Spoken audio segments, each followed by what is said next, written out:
What if you were playing Chutes and Ladders and you were literally taught that a ladder was a chute and a chute was a ladder? Well, financially, monetarily, legally, that's the exact equivalent because we were taught completely inverted. Learning the rules to the game is so important. You escape when you don't know the rules to the game. When you understand how to use debt in your favor, when you understand how to use the straw man in your favor, why would you run off grid? You're even more empowered now. On the light side, there is just service to others, love, connection to all that is. That is a sustainable long-term strategy. You look at the energetic of the self-servience, that over time is not. We are the path of unity, the positive polarity. We actually are one. We actually care about each other. And that's a trait that the negative path doesn't share. They're not connected in the way you think. The more that the positive path gains unity and harmony, the more divided the negative path will be. It is very lazy to just go, them, Elon, the deep state, Illuminati.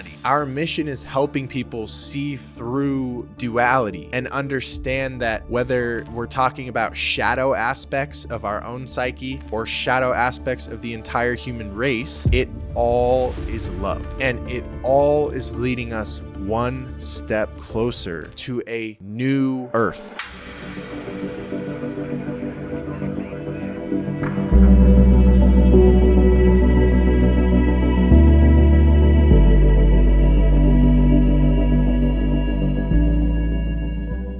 What's going on, family? Welcome back to another inspiring and exciting episode with me and my man, Aaron Abke, on the Great Awakening show. This is a show where we take you guys on the journey of humanity's evolution of its consciousness in real time. As usual, we're going to be going through the few different segments of our show. We're each going to bring one piece of positive news. We're each going to outline 2 to 3 reaction clips that both Aaron and myself have not seen yet, so those are always fun. Discuss the spiritual and 3D implications of them. And then, as always, we'll come full circle, tie everything together, and give you each a prediction that we have either for next month or the near future, as it pertains to humanity's timeline, whether that be spiritually or more in a material sense. So I'm going to hand it off to Aaron. We're going to get started on the one piece of positive news that we each brought. And I'm excited to see what you got, Aaron. How are we doing today? Doing great, brother. Always good to podcast with you and talk about the light perspectives of the darkness happening in our world. We were just joking about this before the show, actually, about how difficult this task is that we're attempting here with this show, in that, 99% of all news is very negatively oriented. And so we realize we're attempting to do a challenging thing of like walking this line of telling the truth about what's happening in the world and global news, which is almost always put it in the negative context, but trying to put it in a positive light. It's a fine line to walk, but we feel like somebody's got to do it. And so we out here trying to do it. But I thought it was funny, man. This week I was just having this thought as I was going through news, and I only get my news through independent journalists on Instagram and YouTube and stuff. But I just couldn't help but notice even how incredibly negative that independent journalism is. Yeah. And it's obviously still a massive step up from corporate media. I don't like to call it mainstream media anymore because it's not mainstream. Nobody watches it. The ratings are abysmal. There's podcasters who get more views in a month than all the news outlets, corporate news outlets combined. So they're not mainstream, but they are corporate media in the sense that they're all bought out by corporations who are paying them to disseminate their propaganda. But I digress. There's a big difference between corporate media and independent media in the sense that at least independent media is telling us the truth. They're not censoring things. They're not hiding things. They're leaning in to the stuff that corporate media censors. But at the same time, it's like always through the same harsh negative lens of this is all bad. It's all going to shit. Can you believe this happened? Or this person destroys that person. Yeah. It's always put in this negative lens. And it's like, we can never come together if we're always focusing on the negative. Like, I get that there's utility to pointing out the bad things that happen in the world, the corruption on our planet.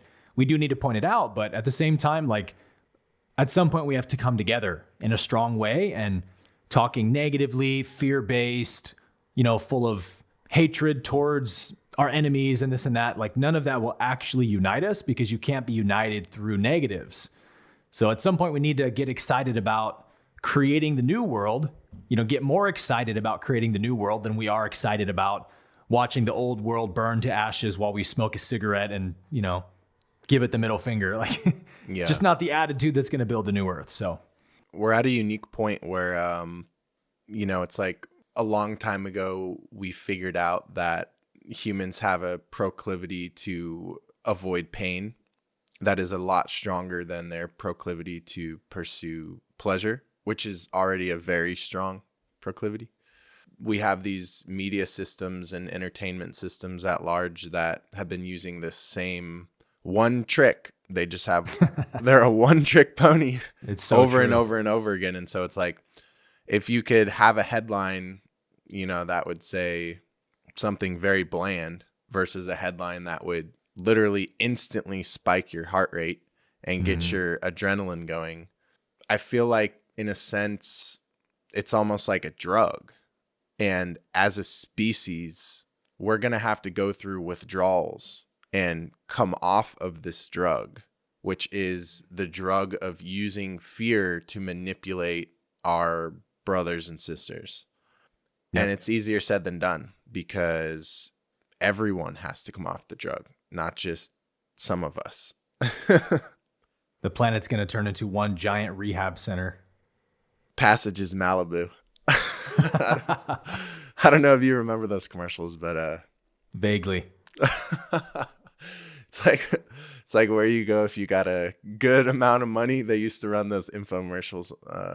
I would imagine it's at least 5 figures to check in there. So it's kind of like rehab for bougie people.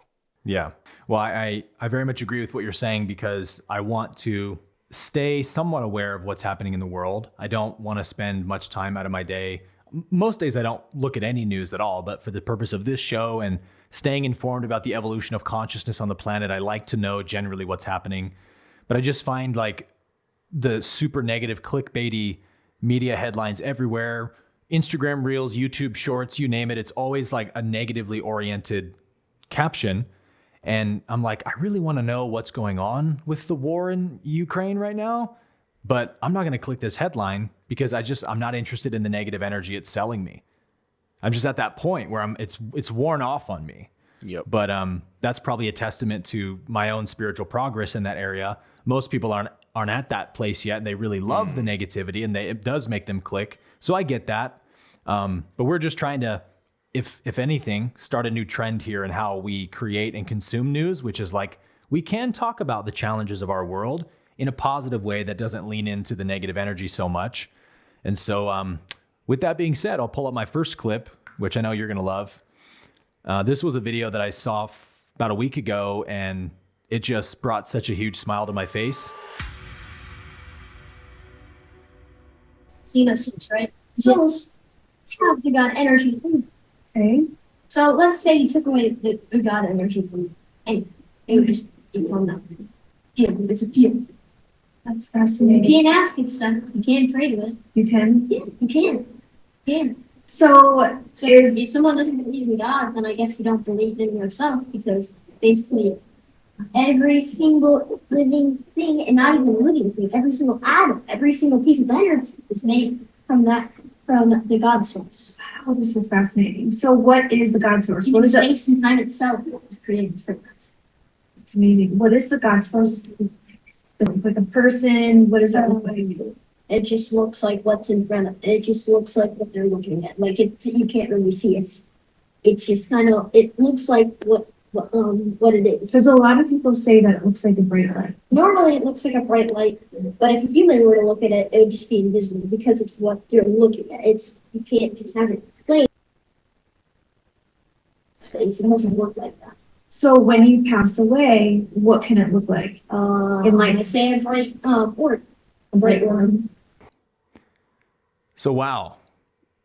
What was amazing to me about that clip when I watched it was that you can see that this kid actually understands what he's talking about. Yeah. It's coming from some level of lived experience of the God energy, and his eyes light up as he's explaining it. And it's very spontaneous. It's not rehearsed. Right. And even when she asks a couple really great questions that would kind of give away if it was just coming from head knowledge, he's repeating, he's heard someone else say. And when she asked him, what does God look like? He was like, he struggled to think about how to answer for a second.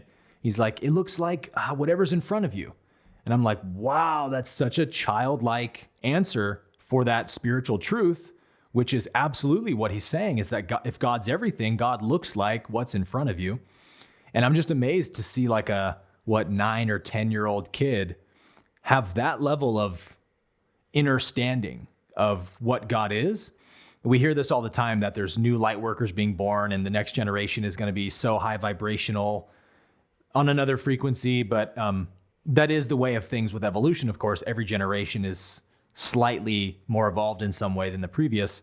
But I think it really is true that there's a more noticeable leap coming in terms of the level of consciousness of people being born right now, because our planet has finally shifted into that fourth density frequency. And we're going through this total upheaval on our planet of healing the shadow, moving out of third density. So higher frequency souls are now actually eligible to incarnate here. So what I think is really cool about that is that we think about like the deep state, those in power in the world, and think like, man, they have so much control and power. Like, how are we ever gonna stop them from taking over the planet?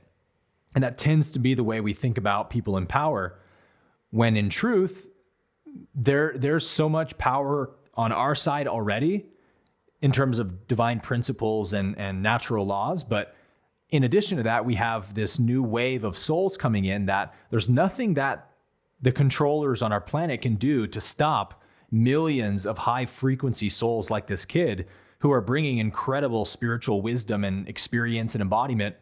So like, our planet's frequency is going up, whether they like it or not. And seeing videos like that are just such an encouragement to me that we really are like going to be okay. We're going to be in good hands if kids like that are going to be the inheritors of our planet. I believe this would be what you call an indigo child, wouldn't it? That's the term. Yeah. Dolores Cannon. Yeah, I was looking up the technical definition, and it says indigo children are children who are believed to possess special, unusual, and sometimes supernatural traits or abilities. Yep. Indigo meaning the third eye, indigo ray energy center. They're activated in the third eye when they're born. That purple. That exactly. They got that purple shining. Yeah, I've actually come across this kid before. Jack showed me him, and we went through a few of the videos that the mom posts of him, and yeah, it's very apparent. Even if you watch his eyes and stuff, yeah, you can see kind of through them, and you can like see him accessing things experientially. Yeah, and that may only make sense to those who have experienced divinity, right, rather than the logical understanding of it.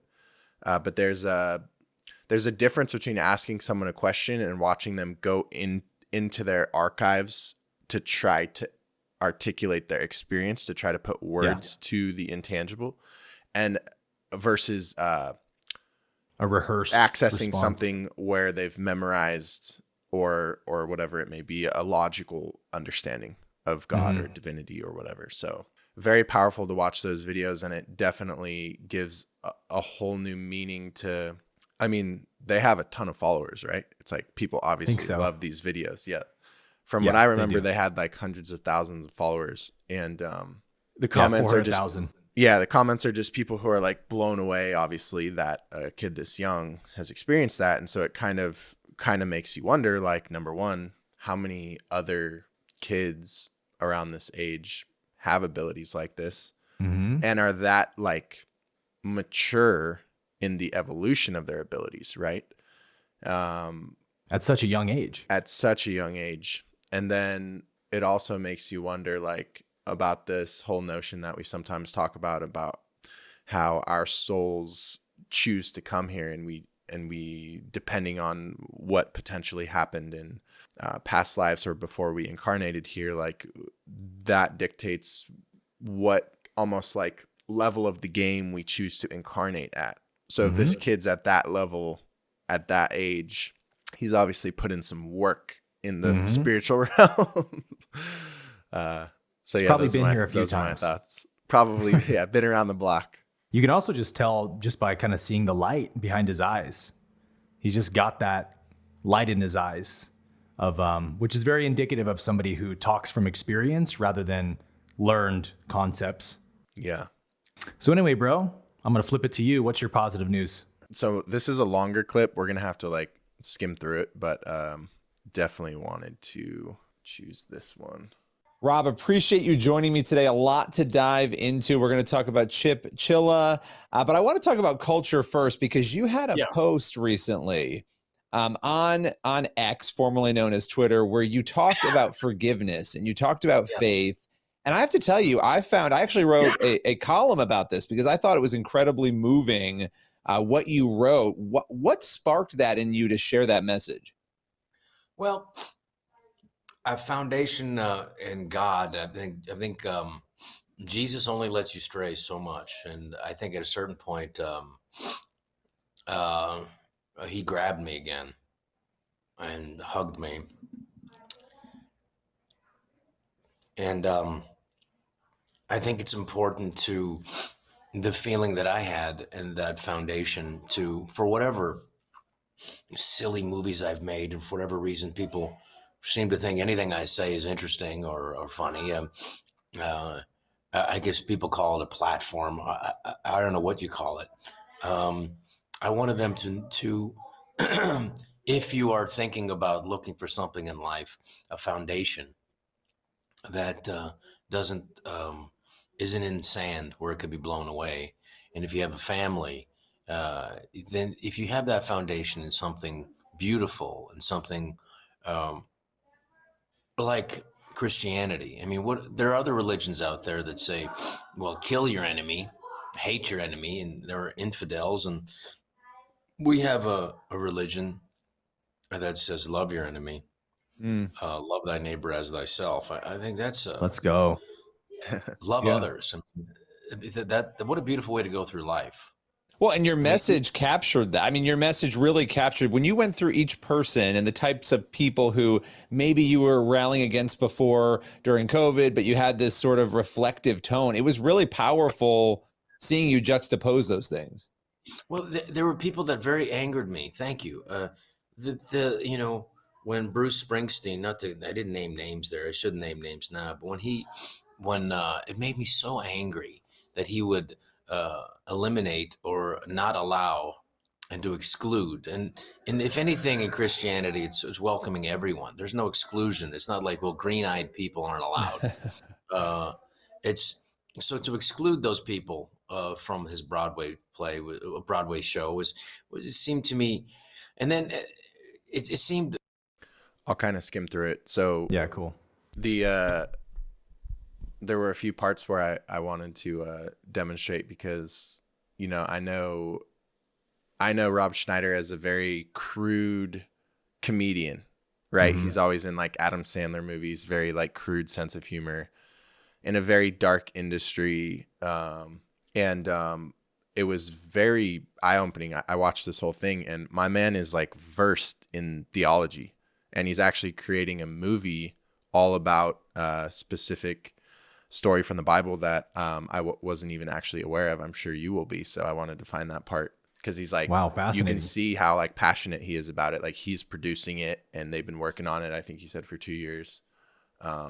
Let's go, Rob. I know. So it's like a huge turnaround, right? And I'll talk about that in a bit, but if you know that you have a foundation in God, and let me kind of I think you'll be happier. And I think if you take a look at totalitarian countries and feel is just this accident that happened and there's no reason for it and nothing will come of it.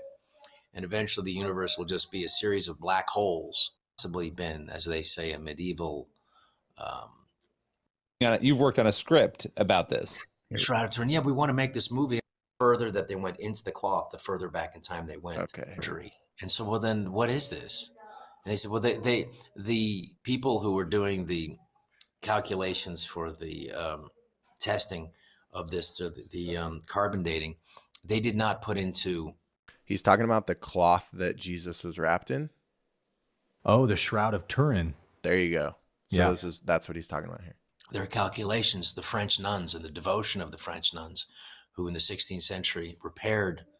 Can you imagine the nuns, how, in their devotion, knowing that this was the death cloth, that their Savior, that their Lord was wrapped in, how delicately they would work for each strand. And the French did this thing, the French nuns did this thing called an invisible weave.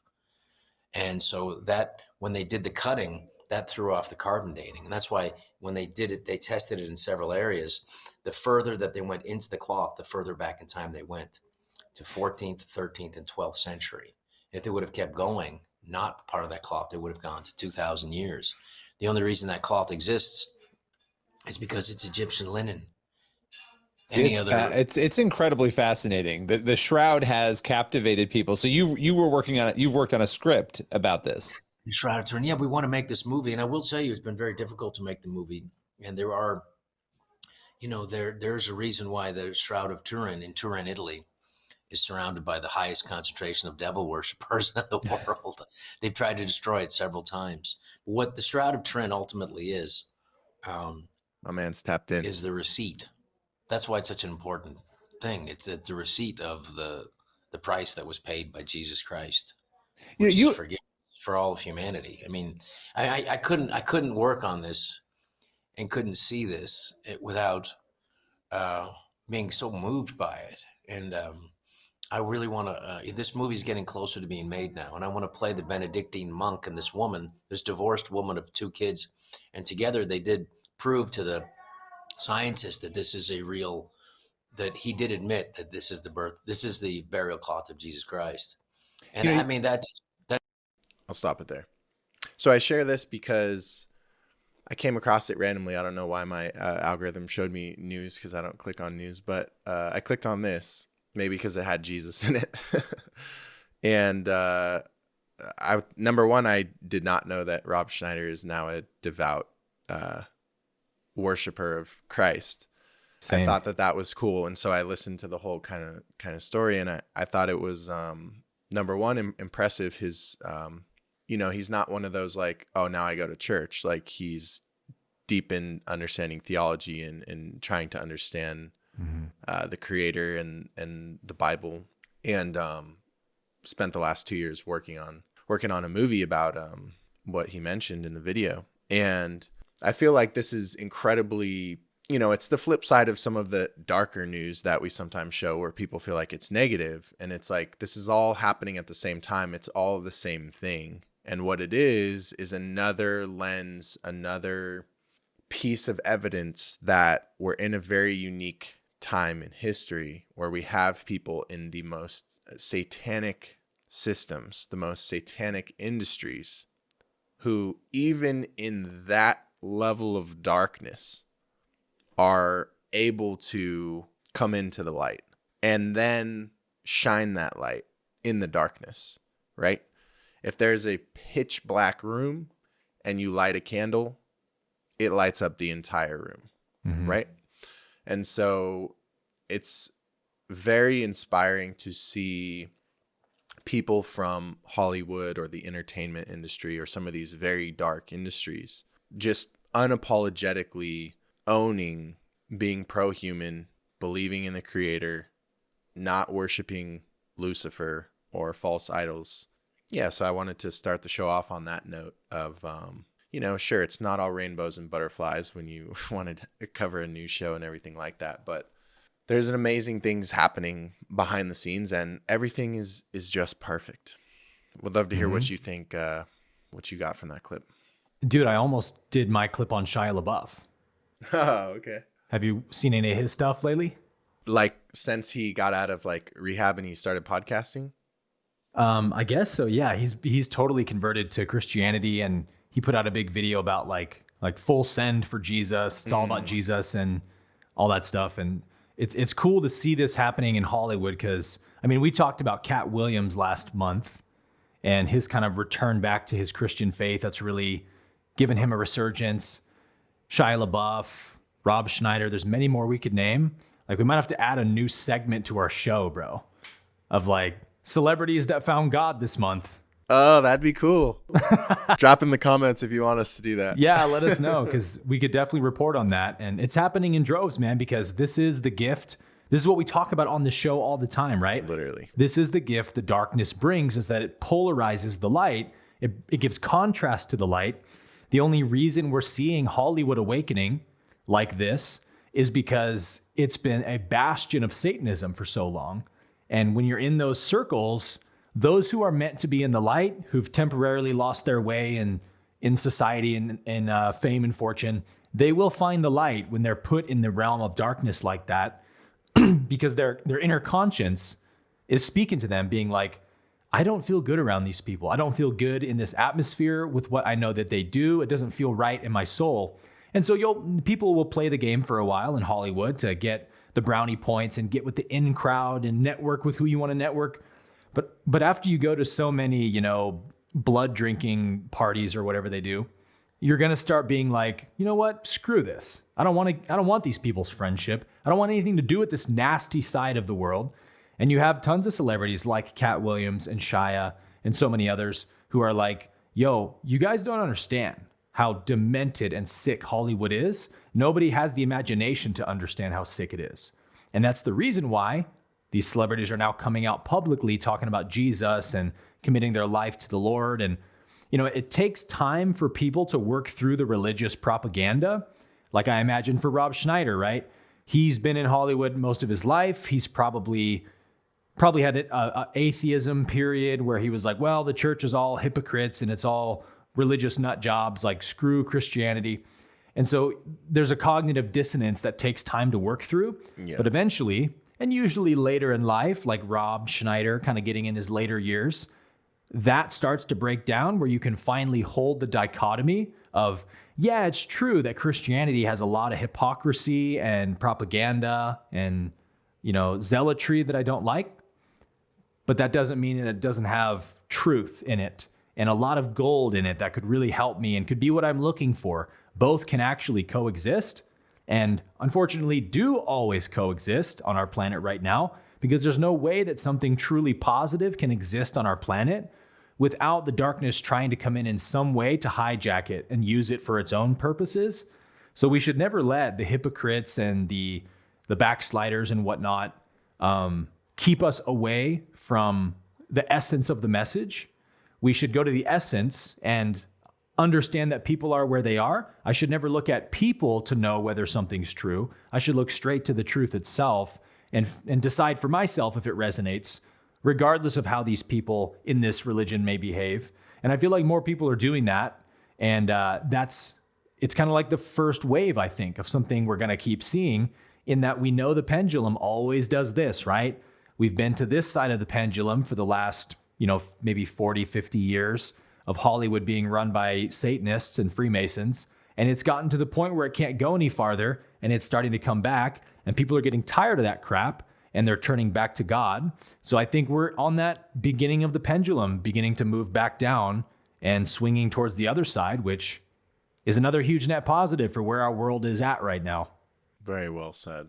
So as we transition to the second segment of our show is going to be our reaction clips and everything like that. We're each going to bring a few reaction clips as usual. So I'll start us off. Actually, no, Aaron, you can go first so we keep it in order.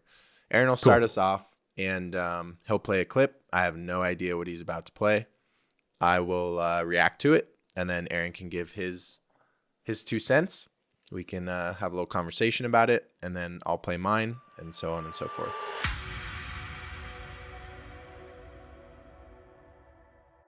So my first reaction clip is actually 2 separate clips, and I apologize in advance because all my reaction clips are Instagram Reels this month, so you're going to see the vertical video, but I want to play you 2 different videos that are on the same topic. But these are Reels that I came across in the last month that I'm like, man, it's amazing to me how we're seeing more and more of this content surfacing on the interwebs and social media, and like just normal people sharing content like this. It's really exciting. So I'll play the first one, then I'll play the second one. They're in the business of purchasing securities. That's it. So you say, okay, don't, confuse me with all that legalese. I want a loan. I want a loan. Fine. Here's the loan contract. Here's the offer letter, and you sign. At law, it's very clear. You have issued a security, namely a promissory note, and the bank is going to purchase that. That's what's happening. Put it in layman's terms. What does that mean? It means that what the bank is doing is very different from what it presents to the public that it's doing. How does this fit together? So you say, fine, the bank purchases my promissory note, but how do I get my money? I want, it's a loan, I want 200 grand. Don't care about the details, I want the money. The bank will say, well, you find it in your account with us. That would be technically correct. If they say we'll transfer it to your account, that's wrong, because no money is transferred at all from anywhere inside the bank or outside the bank. Why? Because what we call a deposit is simply the bank's record of its debt to the public. Now, it also owes you money, and its record of the money it owes you is what you think you're getting as money. That's all it is. So what they just talked about there was what we talked about last week with depositing money in your account, and banks pretend to be holders of money when they're actually purchasers of securities, meaning everything I give them, they're taking it for themselves and they're giving me fake credit in my account. And that's not the same thing. Like actual legal tender is not the same thing as credit, right? It's like imaginary money. And so it's a good way to start thinking about banks. And then this one kind of goes in tandem with it. So I'll just play it real quick. Cash value that was used from the bank loan check came directly from the borrower, and that the bank received the funds from the alleged borrower for free. This is true. Is it the bank's policy to transfer actual cash value from the alleged borrower to the bank and then keep the funds as the bank's property, which they then loan out as bank loans as if they actually owned it and loaned their own money? Yes. Was it the bank's intent to receive actual cash value from the borrower and return the value of the funds back to the borrower as a loan? Yes. Do you believe that it was the borrower's intent to fund his own bank loan check? Oh, man. I love All right, that brother. clip where the guy's like, whoever the defendant is who's forced to answer these questions in open court, he's just like, yes. Yeah. So Yeah, painful to answer. I've seen both of those excellent clips, and Of course you have. here's my Give us your thoughts anyway. here's my thoughts on this. No, it's better that I've seen them. Yeah. This is like, there's only so many like fire clips in the sovereignty space. It's true. So Good it's point. like, it's not like news or something. So I want you guys to think of what's a common game that people play when they're growing up. Let's say Candyland. Okay, so let's say Candyland. When you were a kid and you were learning how to play Candyland, imagine if your friend who wanted you to play with them, or your parents who were first playing with you, set up Candyland and then proceeded to start the game and never taught you the rules. That is Welcome to the world. that is what happens with our legal and financial systems. Really every system, but the ones that are most plaguing us and the average person has no clue about are the legal and financial systems. And so, when I watch clips like that, it's kind of hard to give a shocked reaction, because at this point I've, that's just considered normal to me. Mm-hmm. But I can imagine the vast majority of people that come across that, I don't even think could have a shocked reaction, because they're just confused. They're trying to learn. They're probably just like, wait, what? What is Yeah. that? How does that? That's not possible type thing. And it's like, well, what if you were playing Chutes and Ladders and you were literally taught that a ladder was a chute and a chute was a ladder? Such a good analogy. So you were playing the game, like, for anyone who hasn't played, ladders are what you want to hit because it skips you up. It's like, you get way ahead. But if you accidentally land on a chute, sends you back. Well, financially, monetarily, legally, we can think of this notion of our straw man, right? And this notion of we've been taught as we've been indoctrinated that we're debtors and that they're creditors and that they have value and that we don't and that They we issue need us them. the money. Yeah. It's all of this notion of like, we need them. Mm-hmm.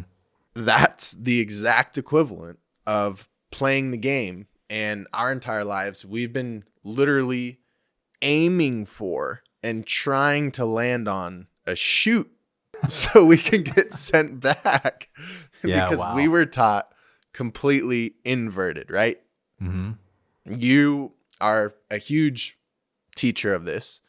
The dark side is really just what? The inversion of truth. Yeah. So why would this system be any different? And, so you see these videos and it's like, the comments, you got a lot of people who are like, this is true. And then you got a lot of people who are like, you're literally crazy. But it just goes to show like this reality is, a simulation. We can't really prove otherwise. And there are rules to every game. Yeah. And so my whole thing in the work that I do and the content that I put out is like, it would behoove you to learn the rules. Now, learning the rules is not the same as saying you have to become a rogue mercenary. You have to start, living off grid with burner phones and all this different stuff. There's many, many levels to it, right? Mm-hmm. Just because you learn, oh shit, I'm actually the creditor, and you start to learn how to read law and you can actually understand the different codes that are right in plain sight. It doesn't mean you have to necessarily, stop using fiat and no longer have a phone and no longer have a credit card and no longer participate. But what it does do is it gives you the gift of choice. Mm-hmm. And to explain this spiritually, it's no different than making the transition from victim consciousness to creator consciousness. What's the difference between a victim and a creator? The creator acknowledges they have the gift of choice. A victim pretends they don't. Yet both are choosing that reality. And financially, in commerce, it is no different. If you choose not to learn these things, then what do? You continue to acquiesce. Yeah. Legal term for essentially accepting terms and conditions because you didn't contest them, right? So they assume, oh, well, you're agreeing to this. And so I really very much so view it in the same way. And I like to use those parallels because it's all the same. I think this stuff can sound complex and overwhelming when you're new to it and be like, oh, wonderful, another rabbit hole. But it's like, no, every system you look at, and this is what I do for a living, studying the different systems, it's all the same one trick. It's just, let's invert the truth, teach them black means white and white means black, and you got them. Yeah. That's like a very simple strategy. And so odds are what you've been taught close to something like the exact opposite of it is actually what happened. Whether we're talking about history, whether we're talking about certain facts, whether we're talking about science, whether we're talking about a system at large, or your the part you play in that system at large. And so as I look at these clips, it's very much so like, if you're new to this information, empower yourself. Spend some time to learn the basics. Once again, that doesn't mean you have to go off, and completely change your life path. Some of you will. It definitely altered mine. But I think this information scares people because it's like, well, what would it mean if I knew this? Like, I would have to do X, Y, Z. And it's like, no, you would just have the gift of choice. I'm going to use one more analogy and then I'm going to hand it off to you. When you study high performers, the 1% of any industry, discipline, you notice a theme. They're driven by their demons very often. Yeah. Very often. And this is something that stood out to me because I've been studying the 1% ever since I was a teenager, because I was always just, I don't know, I just admired greatness. Almost like I see it as art. I see it as divinity. Mm-hmm. Totally. And so I just always liked to study greatness in different areas. And long before it was about money, I was just interested in studying anyone who was the best at anything and learning. And so I noticed this trend over and over and over, and the implications of it as it relates to myself. Well, I quickly realized, well, shit, I don't want to I don't want to be like that. I don't want to be tormented. And that's what's driving my, achievement or my success and such. And so I venture on this path of healing. And one of the things that comes up when you start your healing work is you start realizing, well, shit, my fuel source has been darkness. It's been my demons. And there's this aspect of you that likes that doesn't want to let that go. And so what comes up is there's this immense fear that I've personally dealt with, and I'm happy to be on the other side of, but I really didn't transcend it until I was 28 and I had a little early midlife crisis when I reached a point where I didn't financially really have to work anymore. And I realized that what had been driving me that entire time was not what my spiritual ego thought or wanted. It was still some of these demons. And when you go through this healing process, your ego's number one fear is, well, if I really heal and transcend this trauma, then I'll lose my edge. I'll lose the very thing that makes me special. Right. And what I ultimately had to learn, and I've also heard Tony Robbins talk about this, is healing your core traumas, the ones that literally shaped you into your personality type, does not regress you or cause you to lose your edge. You know what it does? It gives you the gift of choice. You can still be extremely competitive. You can still be extremely social. You could still be very influential or charismatic. All of these character attributes came from trauma. They were an adaptation to pain. And so you learned to adapt to your environment this way to get your needs met unconsciously as a child. But we play that tape over and over and over to the point where we lose the ability to choose anymore. And most of us call that our personality. We say things like, this is just the way I am. No, it's not. That's trauma with repetition.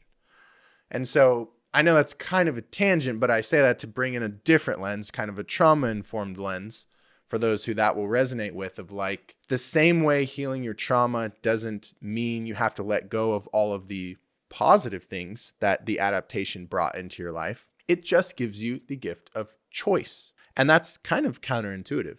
I view this stuff as the same. It doesn't benefit you to not go into it because you're afraid and you're identifying with what your ego is telling you would happen if you went into it. I think it's very important that everyone learn the rules to the game. It doesn't mean anything other than you'll gain the gift of choice. That is all. What do you think, brother? Dude, so I chose those clips not because I thought you would have a reaction to them, more so for the audience to like see those clips as living proof that these principles we always talk about are true, that debt is really credit, credit's really debt, chutes and ladders, as you said. But I gave those clips to you because I wanted to get one of your knowledge bombs, wisdom bombs on that topic, and my plan worked to perfection. Thank you for that transmission. I know you did. You're in my head. What I was thinking when you were talking about chutes and ladders, that's a perfect analogy for debt and credit. Everything we've been told is a debt is actually credit, and vice versa. And like learning the rules to the game, when you made that point, having that choice is so important, because like the example you gave of somebody who goes to live off grid with 3 burner phones and Faraday cages and trying to get as unplugged as possible. I wouldn't say every single time somebody does that, but I would say the majority of the time people are choosing to do that, it's because they don't have the choice, because they don't know the rules to the game, right? You escape when you don't know the rules to the game. When you understand how to use debt in your favor, when you understand how to use the straw man in your favor, why would you run off grid? Can you say that again? You're more empowered now. What's that? That first part, it's very important for people to understand what you just said. You said you escape when you don't know the rules to the game. Isn't it true? It is very true. I don't think people understand that though, Aaron. And how many ways do we try to escape too? Not just going off grid. There's levels to that. Yeah. Levels to unpack. Yeah. What you guys heard in that second clip was an actual court case, and you probably could tell that, but that was an actual court case where it might have even been the African-American guy who sued the banks for his mortgage and won because he proved, basically he did a validation of debt on them. And he made them prove in open court, you guys didn't loan me anything. You guys took my money out of my SESTQV trust, loaned it to me, lied and said it was a debt, and then told me to pay you back. And that attorney in that case is asking the defendant, like, do you think that my client wanted to be loaned his own money? And he's like, no. Do you think he believed you were loaning him your own capital rather than his? Yes. Just so begrudgingly answering these questions, because this is the big secret that only the people at the top levels understand how this game is played. And that's why they don't want these things to go to court, because they don't want precedent being set. And every so often, these things do make it into court, and they're quickly, a lot of them, I don't know if you know this, Jeremy, but a lot of these court cases where these kinds of topics are getting discussed, they won't even make record of them. The court case disappears, the judge just settles it, and it disappears from the record, because they're like, we just can't have this on the record, So this is powerful information you guys are receiving here. Yep. Yeah, I get that sense when you start looking through case law and you're like, there's no way there's not more records of this. Yeah. It's like, it's really no different than like mainstream media censoring truth. Like, it's way more widespread than we have a clue about. All right, I'm excited to play this clip for you. Sick. I spent about an hour last night screen recording this segment of the podcast that it was from. It was about a 10-minute clip, and I wanted certain parts, but I didn't have to have us watch 10 minutes. So, and then I had to put in your homework, bro. Good job. Yeah, put in some work. So, hope you like it. They had ruled that they cannot take it down because it's factual. And so it's not like this was misinformation. So then it falls into this weird category that we've just recently heard. It's recently entered the zeitgeist, which is malinformation. Malinformation is factual information that could be used in a damaging way. I know. Heather and I have been, you're actually going to put that on paper? Yeah, right? It's wild. But I think the answer to your question is we in the public are under the misapprehension that the game is about money. And the reason that we're under that misapprehension is that traditionally money has been a pretty good proxy for power. And what's happened is the game is still very much about power and control, but money doesn't mean what we thought it did. In what way? Your ability to store wealth in money is dependent on rational policy, right? If somebody is going to print money in order to get themselves out of a crisis, then they're robbing you without ever gaining access to your bank account. So the value of what you've stored is under somebody else's control. Now, if you imagine that the power players understand this game, that they know that money has two values. One is as a means of exchange. Can you buy stuff with it? And money still works the way it always did from that perspective. The other is, can you store your wealth there? And at least with respect to dollars, it used to be the case that you could store your wealth in dollars. But the power players are aware that dollars aren't going to continue to mean what they have traditionally meant. So the question is, at some point, do things that you think you own, do rules get revealed to you that tells you you don't actually own those things anymore? Oh shit! And that your financial position is therefore not the one that you thought you were in. So, Great what do you breakdown. think this strategy is about? Like, what do you think? Power and control. But do you think that this is the devaluation of money? What's the end purpose of the devaluation of money? Is it central bank digital currency? That is a mechanism for the ultimate purpose, which is power and control. So what these elites are doing is they are attempting to gain control, to consolidate it, and to arrange to protect it into a future which they see as increasingly chaotic and dangerous. As the people of Earth become aware, they know that there's a reckoning coming, and so they're preparing for it. You know, what you saw at the Super Bowl, or didn't see but might have, is the distraction, right? The stuff that we are fed so that we'll think about things that other than our long-term prospects in light of elites who, frankly, don't give a shit about us. Have you seen what happened in Europe with the farmers? What do you That think? whole podcast was a banger, by the way. Did you see that episode? I didn't watch the whole thing. I actually somehow didn't see that clip. Okay. Ironically. It was in the first 15 minutes. Okay. Well, you know, Brett Weinstein is always super tapped in with this kind of stuff. I'm going to take a bit of a different take on this one, dude, than just the money conversation, because he's pointing out what we always talk about with money and inflation, and you don't really own it. It's government property. But he points out something else interesting to me, which is this idea that all the elites want is power and control. And so this is a big problem in the truth community, the spiritual world, the Great Awakening Club, whatever you want to call it. People that are waking up to the systemic corruption on our planet get this one appallingly wrong, bro. And you know what it is? It's the belief that the elites, the deep state, the controllers, that they're all super connected and like on the same team and like buddies with each other.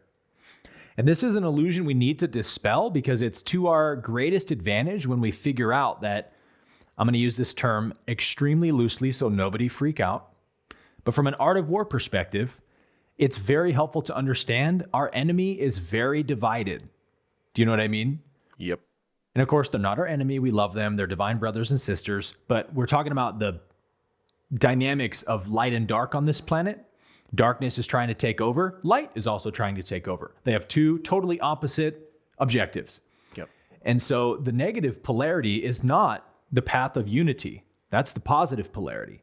The negative polarity only has a type of seeming semblance of unity because they share a common goal. But make no mistake, if somehow all of the controllers on our planet were able to unilaterally sweep all human rights away and completely dominate the planet, where only the billionaires have any decision-making or free will, we would watch those people saw each other's heads off to the death. You know what I mean? It'd be a king of the hill battle to the death, because they're not friends with each other. They hate each other just as much as they hate anybody, but they work together to accomplish a common purpose. And I think it's even understood amongst them that like once we accomplish our common purpose, we go to the next level of the game, which is which one of us gets to be the king of the throne. And we watch the elites eat each other alive. Of course, we're never going to get to that point because they won't have the power to take over the planet, but they work together because, as Brett says there, they want power and control.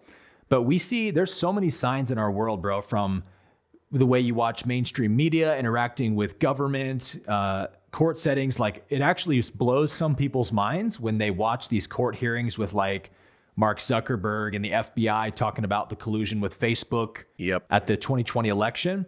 And like Mark Zuckerberg will be like, to save his own ass, like totally sell out the FBI and be like, they made us do it. They threatened us. And you're like, whoa, I thought all the bad guys were on the same team and they always cover each other's asses. No, not at all. They'll throw each other into the fire the first opportunity they need to. Yeah. And so that's a big help to us because we are the path of unity, the positive polarity. We actually are one. We actually care about each other and one another's best interest. And that's a trait that the negative path doesn't share. And so it's like we have these different industries, the banking industry, the healthcare, the medical cartel, Hollywood, mainstream media, politics. These are separate islands, and we have to see it that way. They're not connected in the way you think. Now, they do cross-communicate and collude with each other for sure, but again, only because they all want more power, and so they can work together towards that end. But these guys want to take out these guys. And you see this beginning to happen as the elites are noticing that their grip of power is loosening on the planet. They're starting to become more desperate. We're starting to see like, for example, really like cultish, radical left institutions and political leaders starting to eat each other's throats over stuff, and things that used to be like completely taboo for them to talk about, they're starting to talk about and use against one another with whether it's racial stuff, gender confusion. You're seeing them dividing more and more because the more that the positive path gains unity and harmony, the more divided the negative path will be on our planet. So it's like, keep an eye on this as we go forward. dispel the fear that it's us versus the banks, the politicians, the medical industry, the Hollywood. No, they're all separate from each other as well, and they're all fighting each other as well. And so as we go forward, keep an eye on the division you see between these big industries, because it's only going to increase as the temperature gets turned up and as the stakes get higher, where like these people are realizing, man, the internet, social media, we can't control the narrative anymore. We're trying as hard as we can. We can't do it. Nobody believes our propaganda. Nobody buys our medical products. Nobody watches our news. And so they get more desperate and start competing with each other in those ways. And that's another sign we can see of the times that we're in, that we're moving in a good direction. But the reason it's difficult to see, Jeremy, is because when there's lots of tumult and violence and dissension and strife and infighting all happening around the world, it looks bad, right? It looks like we're heading in a negative direction. But ironically, it actually is spelling something really good happening, which is the unraveling of these industries as they start to eat each other alive. You just brought up some gems that we definitely need to, I want to go into even deeper here because it's that important. Service to self versus service to others path. I'm going to speak Aaron Abke language. So if you think of let's think in terms of core values to hash this out. So what are the core values going to be of someone who's living their life as in devotion to God and living the service to others path, right? Think about that for a second. What might their core values be? Now think about if you're someone who's living the service to self path. Your master is, you could think of it as your ego. You could think of it as your material needs. You could think of it as a dark entity. You could think of it how you want, but it's essentially one of the core values is selfishness. You could call it self-preservation, survival, greed, competition. So understanding that at a core values level, let's visit what you just brought up, which is like, honestly, my number one pet peeve. in the work that I do, it's number one, Aaron. You just hit on number one. Nice. Why do we have to be so like lazy with our analysis? Yeah. And when I say that, I'm not calling any of you lazy. A character attribute is not the same as saying I am, right? I would never say you are unintelligent, but it is possible to do things that are unintelligent. Right. There's a difference. It is very lazy to just go, them, Elon, the deep state, Illuminati. And it's like, bro, these groups have been fighting each other for centuries. Like high level, taking each other the fuck out. Espionage, collapsing them from the inside, infiltrating. I mean, coup d'etats. Just look at what has happened to the United States regime the last 100 years. We've been taken out from the inside. What we're going through right now, whatever the left is, that's not even what the left was supposed to be. Like 20 years ago, I might have identified more as a someone on the left. Like their ideals socially make sense. They got hijacked. Oh, yeah. And what's happening now with our education and what's being taught to kids, and like this came from the inside. But the question is like who planted it and all that. I'm not going to tangent into that, but my point is just that it came from the inside. So if you think about this notion of these theys, it's as simple as understanding what are the core values that are guiding their decisions. What do they stand for as a person, as an organization, then as a community, as a group, and then macro as they. Well, if you have a bunch of these little nodes that are operating from a place of self-servience, self-preservation, what do you think transhumanism is? That's self-preservation. What is drinking blood? That is self-preservation. What is manipulating other people? That's self-preservation. So analyze any of the strategies, it's self, right? So a lot of the issue here is a spiritual issue. Their ego. They're identifying with self, the lowercase self, the illusion, right? The dream. And so each of these, Klaus Schwab's and Rockefellers and such, how could you possibly acknowledge that? And then also think that they're like holding hands, skipping like in secret rooms together. You know what I mean? Yep. They're just playing a totally different level of game than what most of us can imagine. They're thinking in terms of art of war. Like everything is war. So yeah, deals are going to be made. Alliances are going to be formed, usually temporarily. Betrayal's going to happen. Like it's high level. So it's like, I think it's important to understand that, we don't need to spend too much time on it, but I just wanted to reiterate that because I'm really glad you went there with it, is on the light side, there is just service to others, pro-human, love, connection to all that is. That is a sustainable long-term strategy because you start to tap into group economics. You start to tap into the law of reciprocity. You start to tap into this system, this way of thinking, this energetic that is pro-life. That can sustain over time. You look at the energetic of the self-servience, eventually you run into scarcity and famine. That over time is not. Why do you think our population is declining? Anyway, that's a piece of what I wanted to say. The other piece is the reason I shared this clip, and then we can move on, is because I think, Aaron, we forget just how much of a blessing it is to be alive right now. With everything going on, I think we really have normalized the amount of truth being shared publicly to massive audiences. Yeah. In 2024, I want you to think back just 4 years ago, lockdowns. You didn't have shit going out without getting shadow banned and your account suspended. Nothing. You don't even say the word or you know what's going to happen. And now you can interview the United States' greatest enemy, president of Russia, put it straight on Twitter. Nothing. 100 million views in 8 hours or something ridiculous organically. Crazy.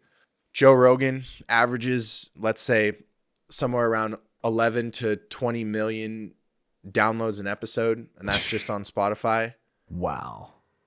This is the level of reach that we're talking about. So that message that I just showed you, it is very important that me and you, Aaron, do not normalize what we just saw because it's so like, yeah, of course. Yeah. The dollar's being devalued. Yep. And there's a they. Yep. Inflation. But Aaron, 20 million people just heard that. And what percentage of humans are privy to this information right now?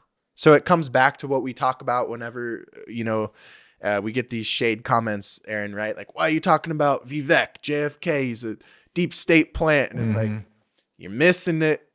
Or RKJ, sorry. Still it's in the about Matrix. Access to information. This is the awakening. Yeah. Look at what's the show's name, right?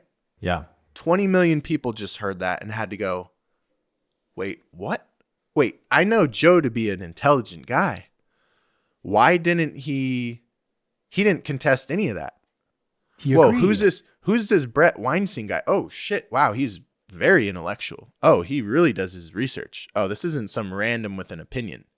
Huh. I guess I should think about this now. This is how societal trends, thought patterns, normalized beliefs, this is how things shift.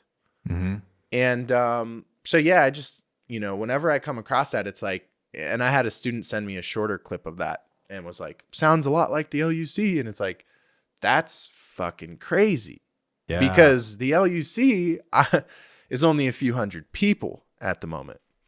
That hits 20 million. And what they're saying is like what they touched on is like a thread. And you start pulling on that thread, because you think it's just like when you have one on your shirt, right? You got to rip it off. And what happens? It keeps pulling. Oh, shit. I shouldn't have done that. Now you have to keep pulling. Before you know it, you got to throw the shirt in the trash because that thread just keeps coming. That is what it is like the second you acknowledge any of this. And so totally on par with today's show. You know what I mean? Or the show in general. Great clip selection, dude. The awakening. Yeah, that was such a great clip just for what we like to talk about with putting everything through the money lens so much. Because it is that one thread, like the way money is used on this planet is that one thread that connects to everything else in the matrix. So if you pull on that thread, you pull on all the other threads at the same time. And, you talk about the negative polarities, use of money versus positive. Negative polarity only wants to use money, as Brett Weinstein is saying there, as a tool for power and control. Money doesn't really mean anything to them beyond that because all they're interested in is power and control. But for the positive polarity, money represents freedom and creative power, right? The ability to create new systems, to create new businesses and build a new world, and to have the freedom to live your life as you want to live it. It's just freedom and creative power. So control and power over versus freedom and power for is the main difference in how the polarities view money. It's just a tool, right? It depends on how you use it. And there's this really great line from A Course in Miracles that's relevant here that says, ideas increase as they are shared. And so what you're talking about there, Jeremy, of like that podcast right there, boom, 20 million views. So potentially 20 million people, which is like, just under 1%, I believe, of America's population, may have just gotten red pilled on the fraudulence of the financial system and inflation and all of that. I mean, these ideas are being shared so much now, and not just in a tangible level. Like the more times I hear people talking about a certain thing, the more I believe it. That's true. But I think there's a deeper metaphysical principle there, which is like in the collective consciousness, the more an idea is shared, the more it increases in strength. Mm-hmm. And we see this, bro, with like the cults that have risen to power, like the Marxist cult and the radical left. There's cults on the right as well, but the radical leftist cult has really risen to power. Why? Because they got really, really good about 10, 20 years ago at sharing their ideas as much as possible in schools with little children from grade school, reading books about whether it's trans people or whatever their ideology is, racism. They started disseminating these ideas from a young age, and then all over any liberal news outlet, whether it's mainstream media or whether it's Justin Trudeau in Canada, whether it's Biden in America, no matter what you watch, if it's left-based, they're going to be talking about racism, transgender ideology, abortion, the same ideas over and over, to the extent where they will completely ignore like the most incredible news stories of our generation. Things like Biden leaving $90 billion of weapons to the greatest terrorist organization on earth. Like that's something that none of us could have imagined could ever happen. It's maybe one of the most unbelievable stories in American history. But if you watch the left stream media, they didn't even breathe a whisper about it hardly. They just keep talking to you about racism and abortion and gender ideology because that's all they want to increase. You know what I mean? They don't want to increase awareness of systemic corruption on the left, so they don't talk about it. And so maybe that's part of our path on the light to help the world awaken is we just need to share good ideas more. Ideas of love, ideas of unity, cooperation, and equality and freedom. And that's what is happening now through these kinds of podcasts and independent media and social media. We get to share ideas now. And I think we should never get to the place where we overlook how important and powerful it is to continually talk about the truth as much as possible, because it has effects both on the physical and metaphysical plane. The most fundamental rule in quantum physics is where intention goes, energy flows. Yeah. And so whether we're thinking about it, visualizing it, speaking it, or acting on it, that is intention. So what you're describing is literally the most powerful thing that we can do. Ideally, all of that in synergy, but definitely agree with what you're saying. And as far as the U.S. population, it's actually just under 10%. I believe I got the math wrong. I believe the U.S. population is around 300 million. So if it was like 330 And then Okay. with all the illegal immigration, it's probably like Yeah. 350, 370. Don't know how to do the math on that, but Yeah. yeah, it's probably going to be somewhere around 7%, which is nuts. 7% That's a of the huge US chunk. population. Yeah. So, you know, that's not insignificant. Yeah. So speaking of sharing ideas, I'm going to pull out my next reaction clip for you. It was put in our hand. Then they put it in our face. You can only imagine what happens next. Maybe the story of Adam and Eve wasn't so much a story of the past, but a story of the now. After all, apple is the forbidden fruit. Oh, bro. Fire, man. Yeah. Number one, amazing edit and cinematography in that For clip. sure. Sick setup. Oh, man. So, well, one of the first things that comes to mind is, I don't know if you've gone down the rabbit hole of Apple's logo, but there's obviously those implications of biting the forbidden fruit. And it sounds like the creator of that video is aware of that as well. Mm-hmm. So there's that aspect.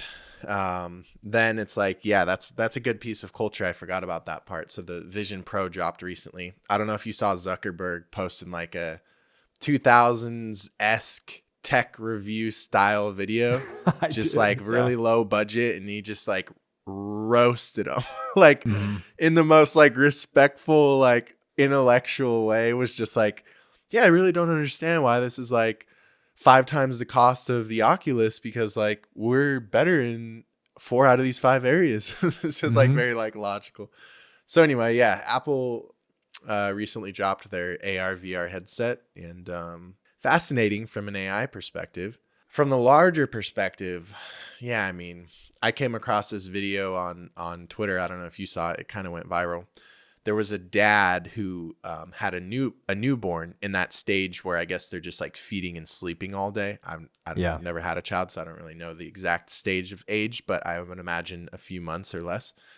So it's just kind of like when it needs to like lay on you, basically, right? And so you can't do much, but you just have to lay with your kid. So the dad, being a typical man, wants to like be doing something. So he's like, figured out the perfect use for the Apple Vision Pro or whatever. So basically, homeboy's in the metaverse while his kid's right here in the universe. He's holding his kid. Yeah, and he was posting it from a lens of like, I think he was like a tech guy, so obviously he's like nerding out on him, but he was posting it from a lens of like, this is great. I get to spend way more time with my kid because like I can do what I want to do and be here for him. Totally overlooking the fact of like, no, bro, as Ram Dass said, you're not here now. You're totally somewhere else. You're in your mind. Your kid can feel your heart coherence connection to them. You're not actually connected to your kid at all. Mm-hmm. And that is felt. Like the kids are like a super receptor antenna, right? Yeah. They can feel your emotions. They can feel your fucking pheromones. They can feel your deepest fucking beliefs. It's kind of crazy. So the comments just tore this dude a new one. Felt kind of bad, but also maybe that was his awareness expanding moment. But anyway, that's where my mind goes, is just like, and obviously probably most of our audience who's already anti-AI. I'm not anti-AI. No. I'm always putting out content about how, just like anything, just like money's not bad. What's your relationship to it, right? Just like anything, sex isn't bad. What's your relationship to it? Yeah. Food isn't bad. What's your relationship to it? AI tech isn't bad. What's your relationship to it? What are we going to use it for? So what we need to be focusing on this planet is our consciousness. Because if you give Aaron Abke the most advanced AI in the world, I'm so excited for what's going to happen. If you give Klaus Schwab it, I'm hiding under the desk. So what is the actual issue? Is it the AI or is it the Klaus Schwab? And this is, I guess, where we get into almost political debates, right? Because what happens when someone shoots up a school? Ban rifles, ban guns, don't let people protect themselves, violate the Constitution. Was the gun the issue? Or was the consciousness of the average person living inside of these systems the issue? I digress on that. My point is, it's all connected. I see this as a consciousness issue. And AI is just the next distraction where now we have even more dopamine to lean into, even more things to pull us away from self-realization. Yeah. What does it mean to realize self? Well, I would define it as turning inwards and having the experiential realization that you yourself are timeless divinity inside of a meat suit. And that changes everything about the trajectory of your previously animalistic life, led by hedonism and lower level drives, doesn't it? That is what is needed for an awakening. Everything else is a tool. So let's not worship or demonize the tool, wink, wink, religion, wink, wink, anything. Let's actually, as Ram Dass says, go into the inner temple. Let's not worship the door. Let's go into the inner temple. That's what a lot of religions are doing. We do the inverse of that with AI. We demonize the tool rather than looking at it from a more holistic, zoomed out perspective of these things stand a real chance at, if used with the right consciousness and the right intention, creating a world so fair, enjoyable, and peaceful that we can't currently imagine it. But they also possess the other side, and that's where people want to focus on. Coming back to our conversation about intention, is it beneficial for millions of us to put our intention on how if AI continues, we're fucked? Is that beneficial? Or good point. Would it be more beneficial to focus on our consciousness, raising our consciousness, creating a field around us that in turn raises other people's consciousness, that in turn raises the community's consciousness, that in turn raises the planet's consciousness? Preach. Different ways of looking at it, not wrong or right. I know we're both on the same page with that. This whole notion of, protesting isn't going to do anything. Going on your Facebook feed with your 139 friends, most from high school, and posting about how AI is going to be man's downfall and how the reckoning is coming soon. Is that helping humanity in any way? So instead, I think we should focus on proactive solutions. The spiritual side of that is our own consciousness, which is literally when you're embodied, you walk in a room and you alter the physics of that room. Quite literally. That's the spiritual side. That's the non-doing side. That's just a being. Then there's okay, what do you do with that energy? And that's, to me, the most beautiful question that we all get to explore once we put in the work to be able to be in that energy. And I know me and you are both living that answer, but everyone listening to this, your answer is yet to unfold. So what is your gift and how are you going to use it? The rest is a distraction and complete bullshit. I rest my case. That was a very Jeremy closing line. I love it. Everything else is bullshit. Well, I had the same go take. From divinity to complete dualistic statement. Hey, I mean, that's ultimately a very non-dual thing to say. There's only truth. Everything else is bullshit.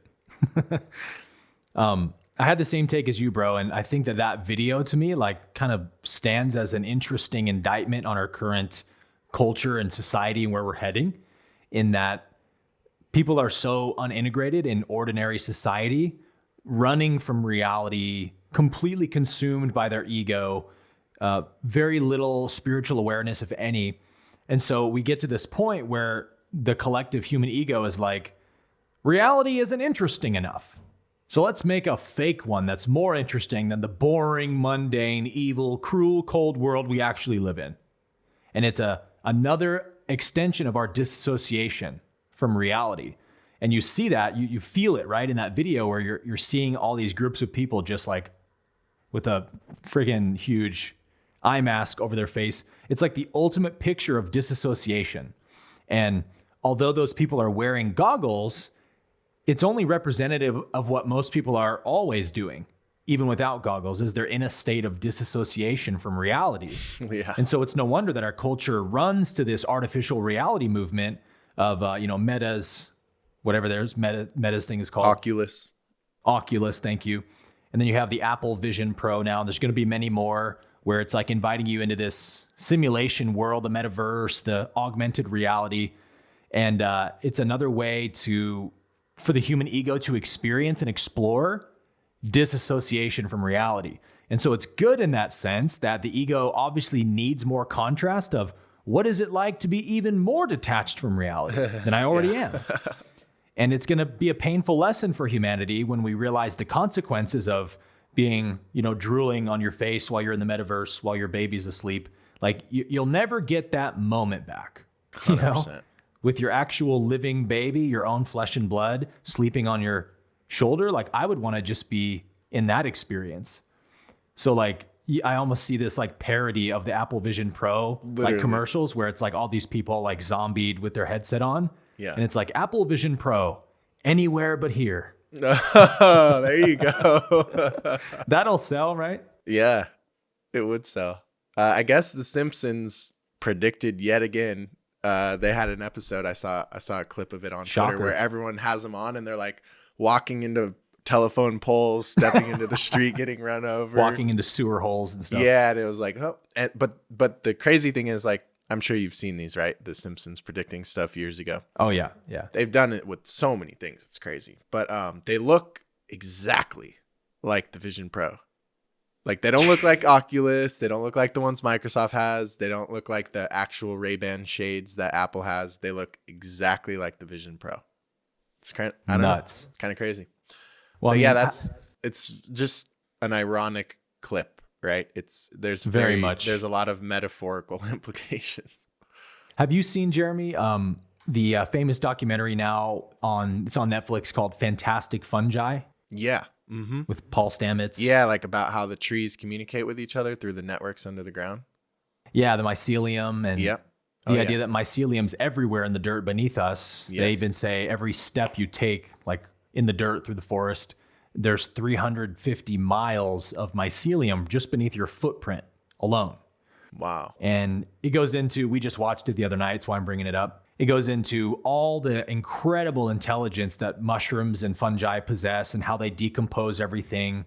They're kind of like the digestive system of the planet. Yep. And they're kind of like the architects of the planet because everything evolved from fungi, including us. Mm-hmm. And, it was just spellbinding to watch this documentary where I'm in an altered state of consciousness, bro, while I'm watching this.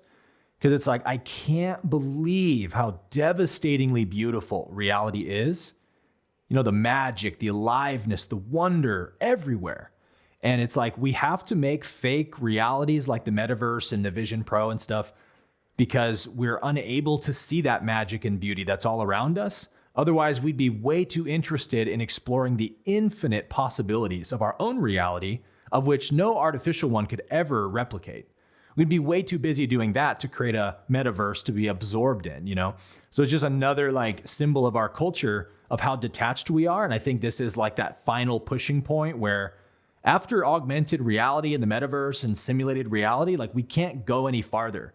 And so we're going to eventually see this return movement, I believe, of like returning to reality, like people wanting to hear music that's actually written and performed by a real person rather than an AI program, or art that's made by a real person, or a movie script that's written by a real person, acted by real people. We're going to lose that novelty when AI takes over movies and music and TV and everything. And it's probably going to last for a while, let's say 10 years, where that's just the norm. Everybody does it because you save money. But at some point, dude, we're going to see a return movement where people are going to get sick and tired of seeing fake AI content, and they'll miss that human element, right? Because there's things that AI just are never going to be able to replicate.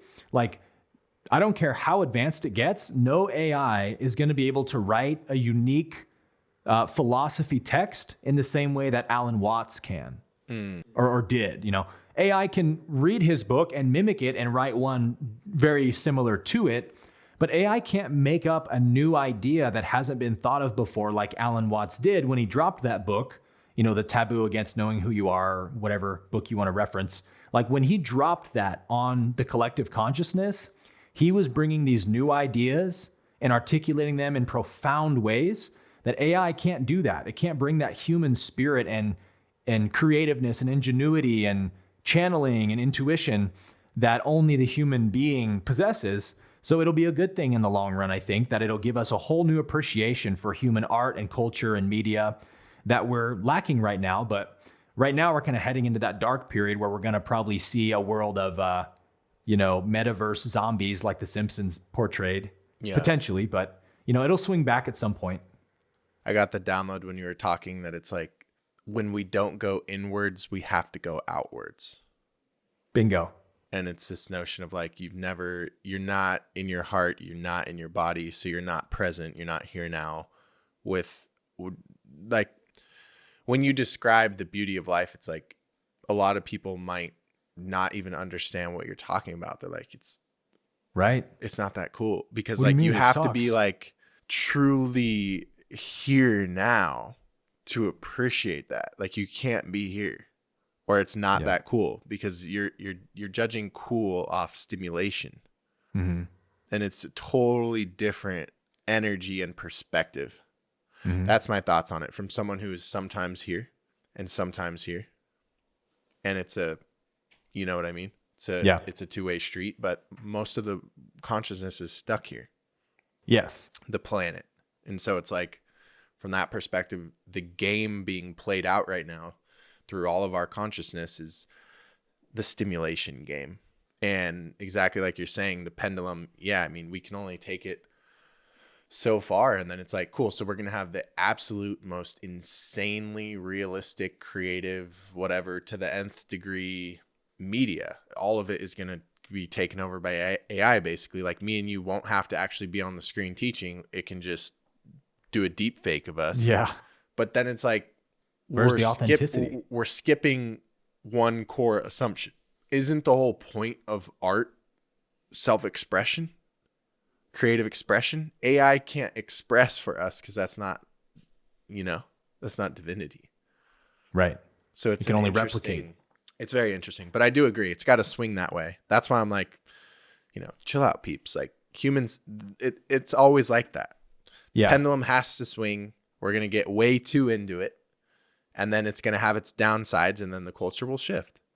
Right. And that's just how we always do it with whatever. People tend to see everything that's bad as like, it's another weapon in the hands of the devil coming for us. AI, CBDC, vaccines, whatever. And it's like, no, it's all a tool in the hand of God that God's using to move about God's will on earth to evolve the collective consciousness. But humans only truly evolve, when they're impressed with deeply negative stimulus. And when they're not, we get comfortable and complacent and we don't seek for change. And so the universe has to keep showing us why we're incentivized to learn these tough lessons, because it's trying to show us the way the universe really is. The universe really does function on oneness and unity. And you can't understand anything about the universe when you're looking at it from a view of separation consciousness, like studying a microbe or something, and you're looking at it as a disconnected system of separate parts. Well, then you're never going to understand it because it's a cohesive system of wholeness and synergy, and every part works with every other part. So like I'll often use this example, but if biologists could only study animals, for example, in a lab setting, and we could never study an animal in its natural habitat, how much could we really know about animals? Like almost nothing, right? Because an animal is its environment. It's a product of its environment, and it's in constant relationship to its environment. And everything in the universe is like that. And so our medical system reflects separation consciousness by looking at the body as a system of separated parts and dealing with it like that. And so what does our medical system do? It breeds nothing but death and illness. And it's that way in every industry and every system, right? Fragmentation. Well said. All right. For time purposes, I think this will be my last reaction video I'll show you. And this is going to be a real rabbit hole here.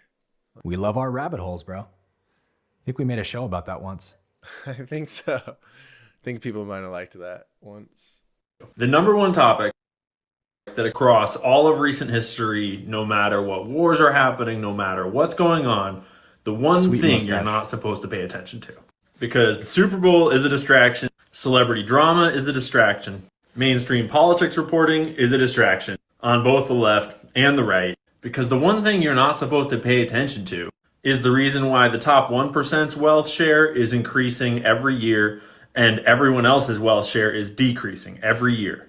The answer is the banks and Wall Street's decades-long crime spree. So today I'm going to introduce you to one of the most important of the big four banks that you probably wouldn't think is so important. Because BlackRock gets all the conspiracy hype and JP Morgan is by far the biggest, but when I started digging into it, Citibank actually stood out in a big way. And we'll come back to this later, but Citigroup's stock is actually in a really precarious position. Ever since 2008, when their stock crashed hard, they've never recovered. Their stock used to be worth over $500 per share. It is now worth about $50 per share. But what first got my attention was their board of directors. See, most of the big banks have boards of directors that are loaded with people that have been executives and board members at other big corporations, a lot of financial institutions. But Citibank's board of directors is filled with ex-government officials, ex-regulators, ex-CIA. Citibank is the definition of the revolving door.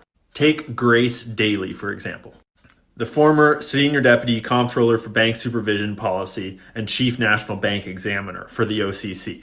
She worked from 2001 to 2020 in the Office of the Comptroller. The Office of the Comptroller and the Currency charters, regulates, and supervises all national banks and Federal Savings Association. They are the top of the food chain when it comes to regulating big banks. And it's not just Grace. They've also got John Dugan, who was the head of the Office of the Comptroller of the Currency from 2005 to 2010. I made a whole video about Leslie Ireland, who worked at the CIA for more than 30 years, both in senior positions as well as in classified positions for her whole early career, which I can only assume is like a field operative. But then we've also got Renee from the Carlyle Group, who's on the board of Oracle, which is the backbone of the CIA's cyber operations. We've got Council on Foreign Relations, Federal Reserve boards, defense contractors. Wall Street on Parade has reported on Citigroup extensively because since the year 2000, they've been convicted of breaking the law 181 times, totaling up to $27 billion of fines. That is 7.5 offenses per year.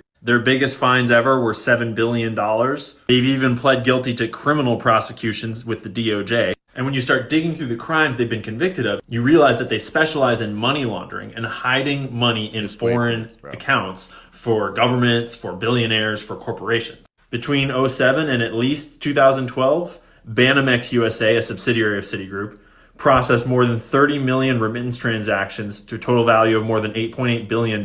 They issued more than 18,000 alerts for transactions that seem sketchy, but conducted fewer than 10 investigations and filed only 9 suspicious activity reports, meaning 18,000 sketchy transactions came through their bank, and they filed only 9 official reports about it. And that's because they were laundering money for Raul Salinas, the brother of then president of Mexico, Carlos Salinas. This is what they do for all their clients. They established a shell company with layers of disguised ownership. Citi Trust in the Cayman Islands activated a Cayman Islands shell corporation called a PIC, or Private Investment Corporation. Then they used Panamanian shell companies to function as the board of directors for that shell company. Then they used other shell companies to serve as the officers and principal shareholders of that shell company. All of this so that Salinas' name did not appear anywhere on the incorporation papers for the original shell company. Back in the 90s, they laundered more than $67 million from Mexico into these shell companies. Ms. Elliott, the Citibank representative that was in charge of this money laundering scheme, wrote to her colleagues in June of 1993 that the Salinas accounts is turning into an exciting, profitable one for us all. Many thanks for making me look good. When they got caught, Senator Levin pressed her on the matter. The day after Mr. Salinas was arrested, you said the following, quote, "Everybody was on board on this. I mean, this goes in the very, very top of the corporation. This was known, okay, on the very top." He asked, "Who were you referring to when you said this goes to the very top?" Miss Elliott replied, "Bill Rhodes. I am sitting 4 or 5 down from the chairman, and Bill Rhodes was and is the vice chairman of the bank. To me, that's pretty top." Meaning Citibank, right from the top level executives, their business model is to make shitloads of money, laundering huge sums of money for regimes, for anyone who wants to launder money. The Panama Papers made it clear just how good they are at doing this and broke down the whole structure of the scheme. Once a person becomes a client of a private bank, the bank's primary goal generally has been to service that client. And servicing a private bank client almost always means using services that are also the tools of money laundering, like secret trusts, offshore accounts, secret named accounts, and shell companies called private investment corporations. Private banks actually keep pre-packaged PICs on the shelf awaiting activation when a private bank client wants one. So they just have a whole bunch of ready-to-go money laundering operations waiting in storage until someone asks to get money laundered, and then they pull them out and activate them. In the brochure for Citibank's private bank on their international trust services, in the table of contents, it lists the attractiveness of secrecy jurisdictions: the Bahamas, the Cayman Islands, Jersey, and Switzerland, the best of all worlds. Quote, PIC assets are registered in the name of the PIC, and your ownership of the PIC need not appear in any public registry. That's how they advertise their services. Citibank is the fourth biggest bank when it comes to US-based domestic deposits, meaning our money deposited in the bank. JP Morgan has more than $2 trillion of our deposits. Citibank has only $760 billion. But if you look a little closer, out of all the biggest banks, they have the highest percentage of foreign assets under management, as in percentage of domestic assets, US assets in the US. The other big banks are almost all US business. Citibank is almost half foreign assets. And when you look at domestic branches versus foreign branches, Citibank has way more foreign branches than anyone else. You know, the kind of foreign branches you might have in places like the Bahamas to help facilitate money laundering outside the US. So here's where we go from facts and hard evidence to speculation and question. And I need your guys' help because I'm seeing kind of a Wow. My man does his homework. He's an excellent investigative journalist, like basically just does his own thing on IG. See what I mean? Like, that's real journalism. Yeah. Just to connect that many dots, like corporate press will like not even have a person do any research on a story. They'll just drive their news truck to the location where the story's happening and just stand out in front and give whatever opinion piece their boss told them to give. Yep. It's like none of that's journalism though. Yeah. You know, so anyway, I love what he's breaking down there because it gives me some really interesting thoughts.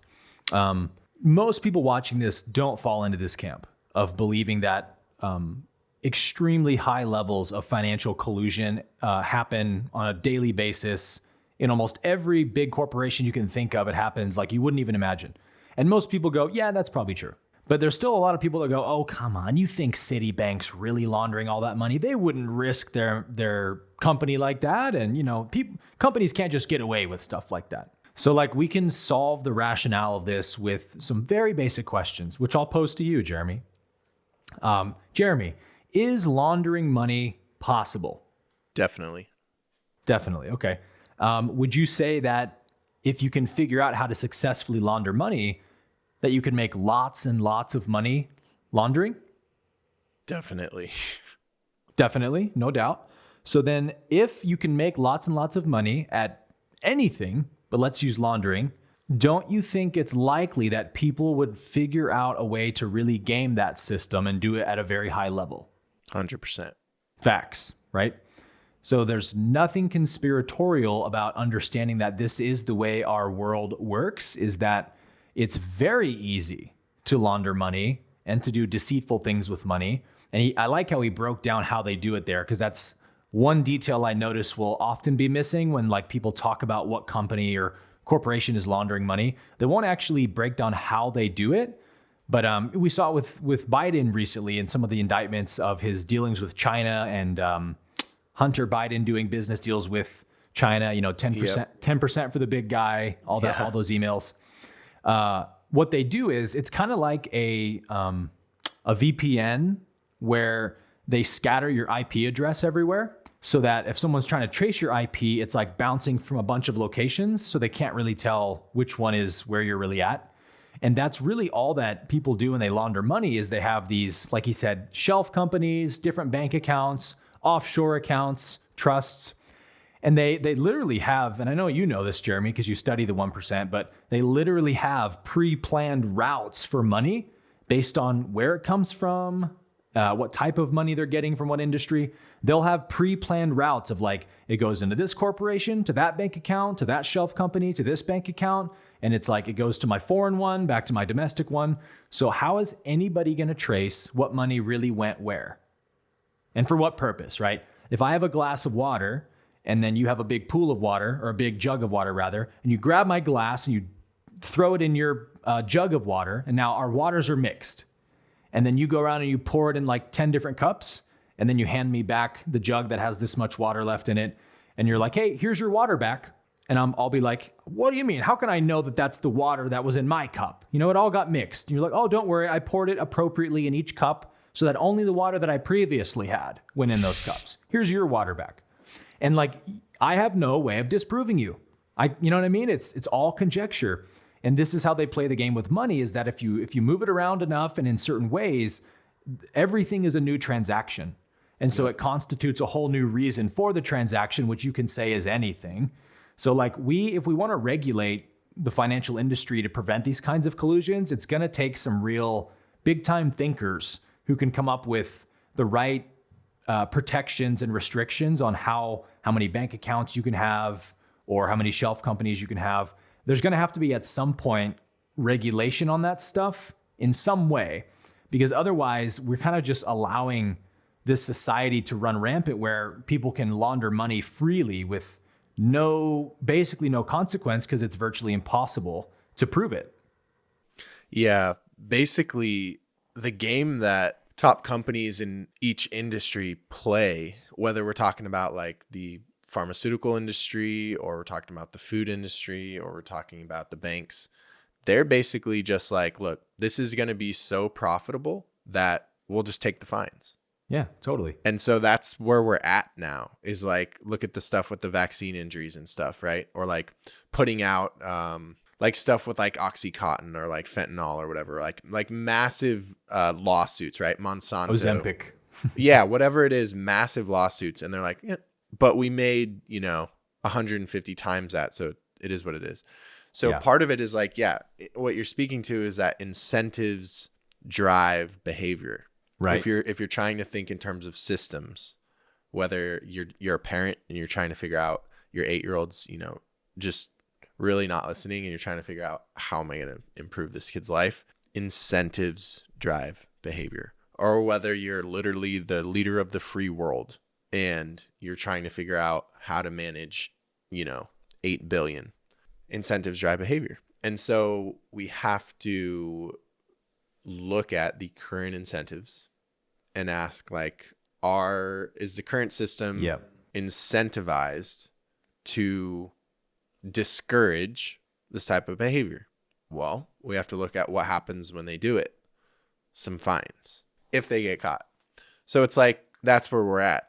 And for these, this fourth turning and shifting into the next, whatever the next 100-year cycle is going to be, that's going to be a big piece of it, is restructuring incentives, because the current incentives are broken for every system. That's the only reason these things haven't solved themselves, haven't taken care of themselves. It's not an intelligence issue.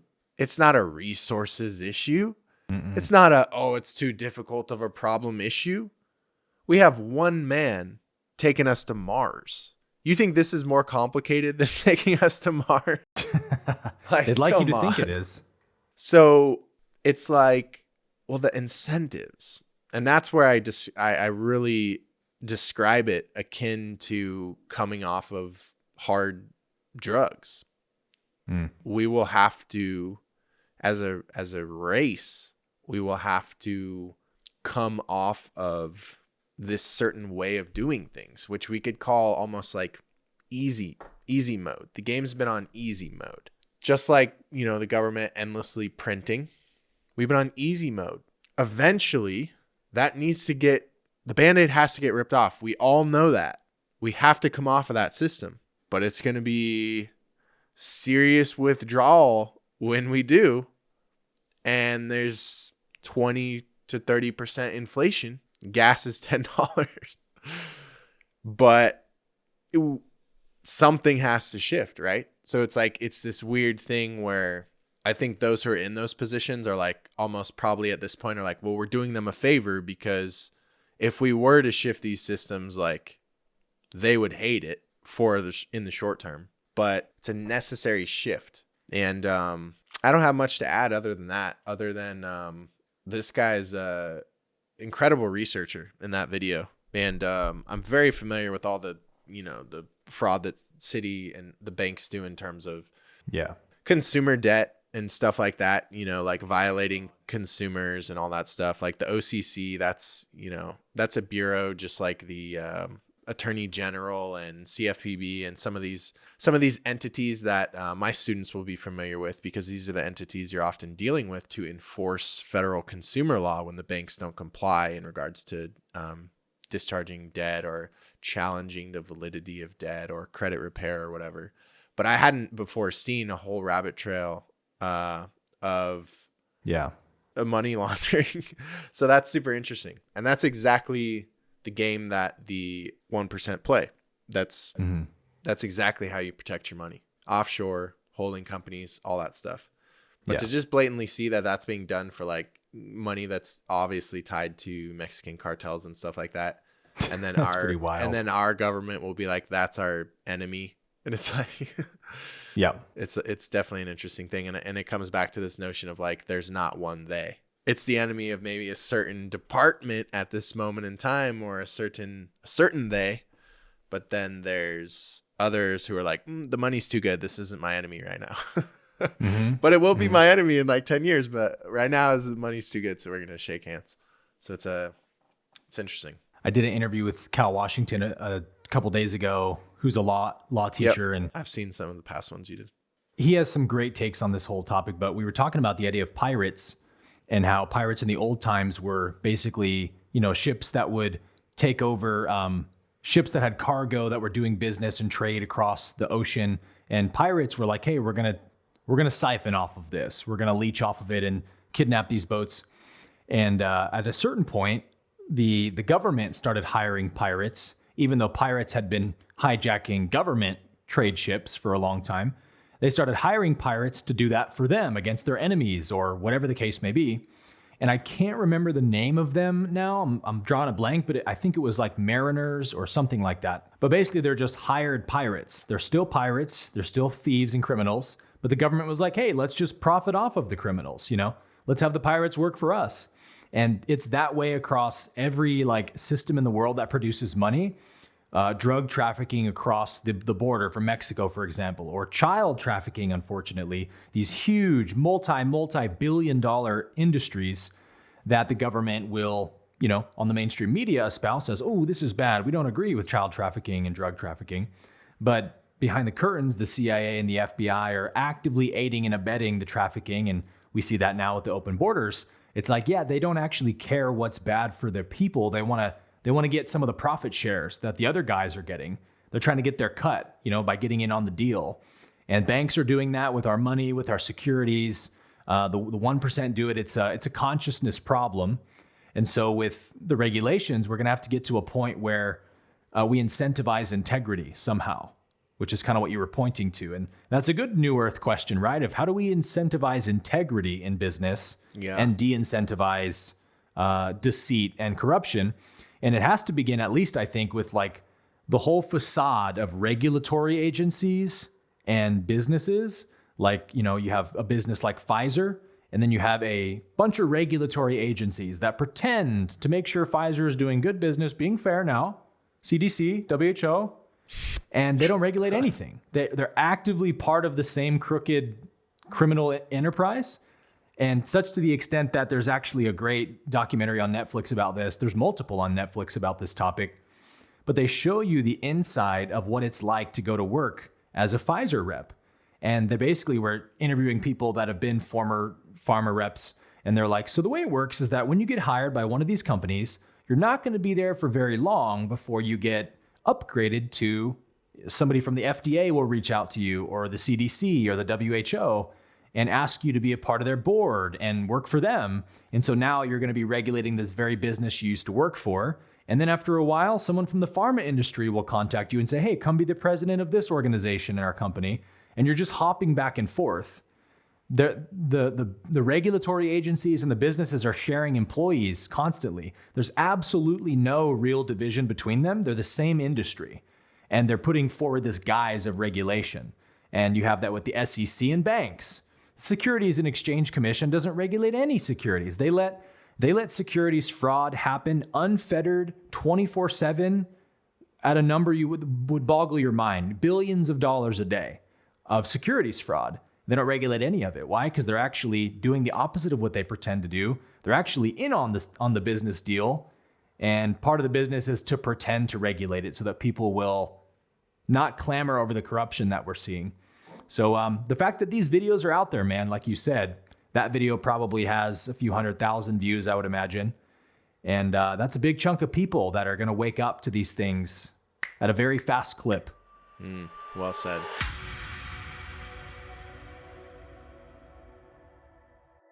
So let's transition now to our final segment, which is our kind of closing segment, bold predictions. I'll play mine for you first.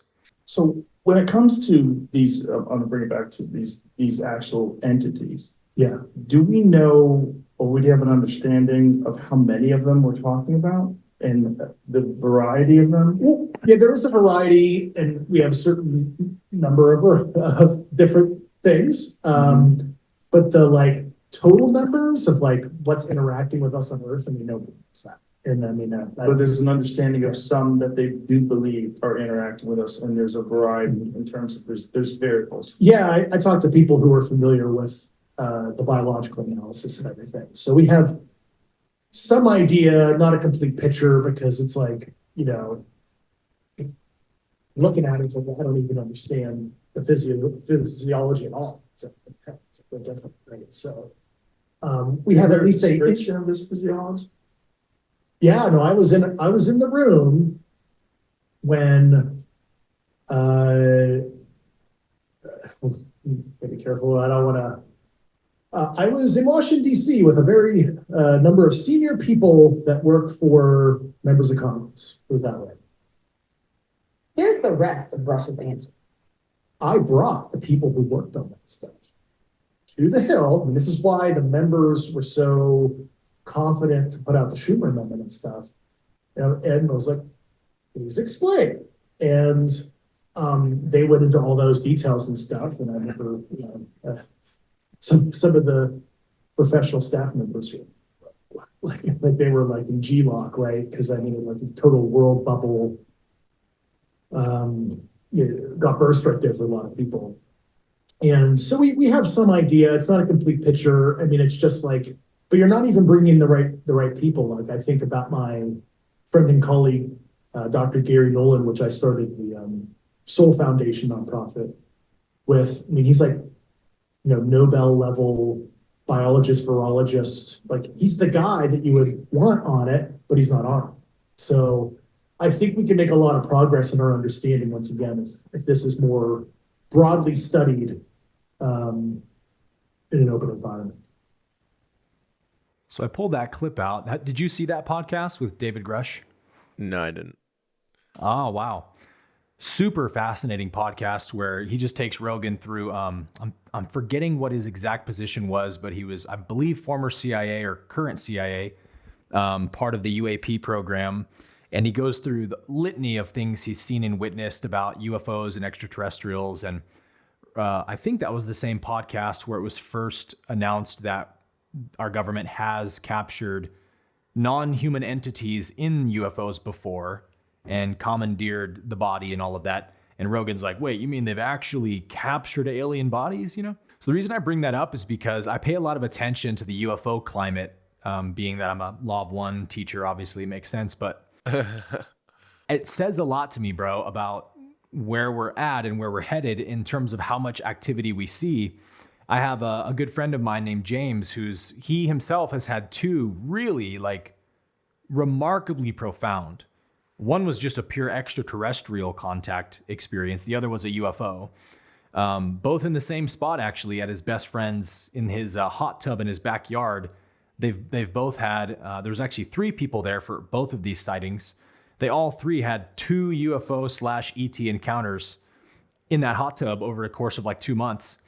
And I saw one the other day in my backyard from the sky when I was looking up from my backyard. And I just talked to more and more people that have these profound encounters. And then you get people all over social media talking all the time about seeing UFOs and showing videos of them. And I actually pulled up this one as well, which came out a couple days ago from, well, I saw it from Valuetainment, but purportedly the best UFO footage ever thus far. UFologist says best UFO footage ever is authentic. Did you see this? No. Oh, what? Yeah. Oh, shit. What's crazy about it is it's dead silent. You know, no sonic boom or anything. Okay, who did I hear recently talk about this? I guess this will be part of my rant. So someone was talking about like this wasn't just some random. This is an extremely intelligent, some form of scientist. And they were breaking it down in a way where I finally understood, like, you know how a UFO can be going like a ridiculous speed this way and then all of a sudden just go and like change direction in a way that like we don't have the physics for that. Yeah. Like our rules of what we say is possible with our understanding, that isn't possible.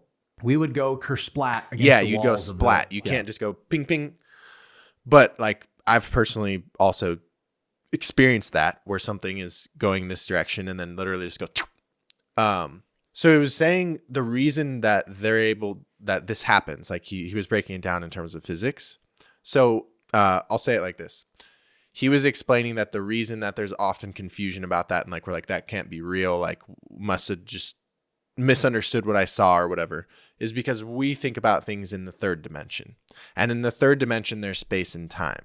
But these entities are operating outside of the third dimension. And if you understand the different dimensions, the third dimension, there's space and time. So there's a past, a present, and a future. But in these other dimensions, everything that has or will ever happen already has. Does that make sense? Mm-hmm. There's not a past, present, future. It's all fluid. It's all the same thing. And so when they're moving through space, they're not subject to the laws of space and time. So it was traveling this way in a locational sense. And then it decided to stop time and reroute this direction. Does that make sense? Yeah, it does. And the way he said it was more articulate than what I just did, but it was like, that makes perfect fucking sense. Mm-hmm. It's just that they're outside of the limitations of the 3D. Yeah. And we already know there's like 10 to 11 dimensions already that we know of. And in every other dimension, like the quantum, they already have proved this indisputably. There's what's referred to as, I think they call it like non-locality or whatever. Like everything exists all at once. There isn't space and time. Right. And this is why this thread that we're talking about is why what's it called? Interstellar is one of my favorite movies. Mm-hmm. Same. Because that's really a lot of what it's about. It's one of the main themes is like this notion of bending time. And you really get a sense. I watched that movie on LSD the last time I watched it. Whew.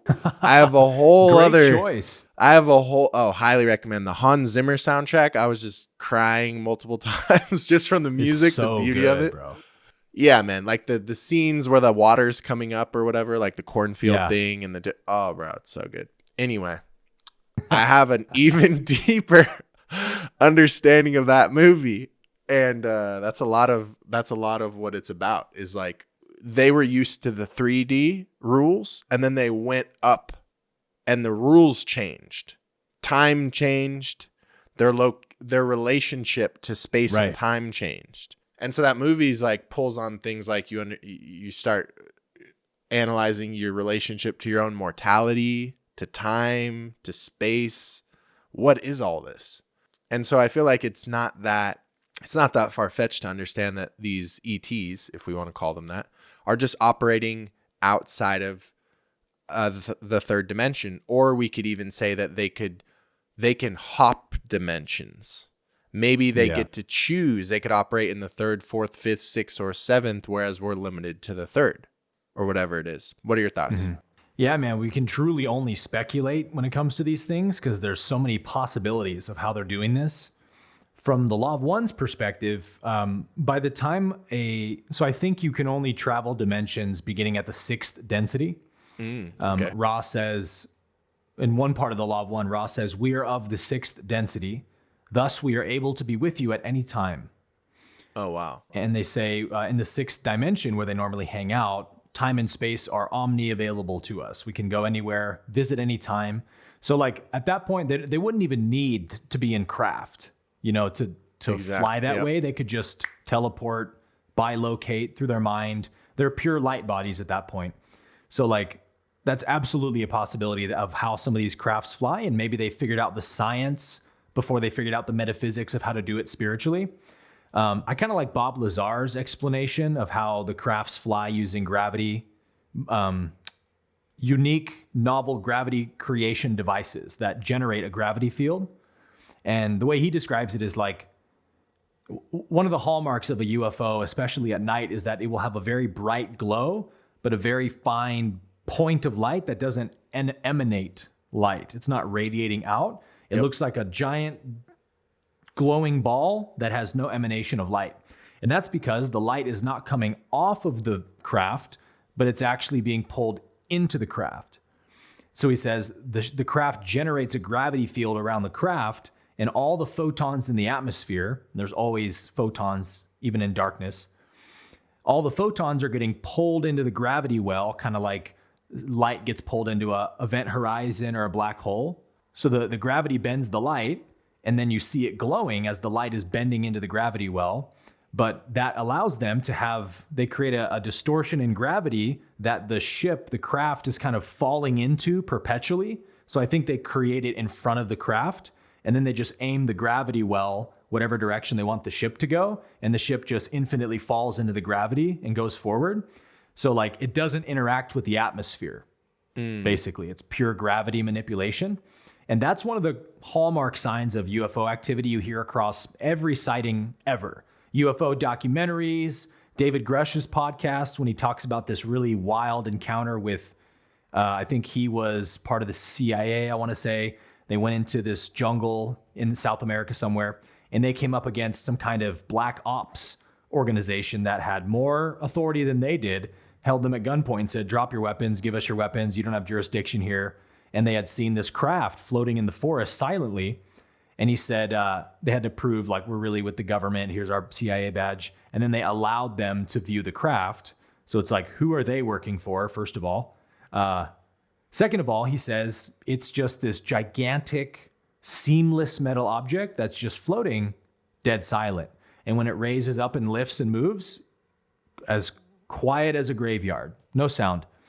And that to me says it's not interacting with the environment, right? So tangent on that to the side note of what I was really trying to say, which is, Dr. Stephen Greer has interviewed a number of former CIA, Boeing officials, FBI, military, whistleblowers, and many of them say that our government and many world governments are in communication with extraterrestrials and have been for a long time.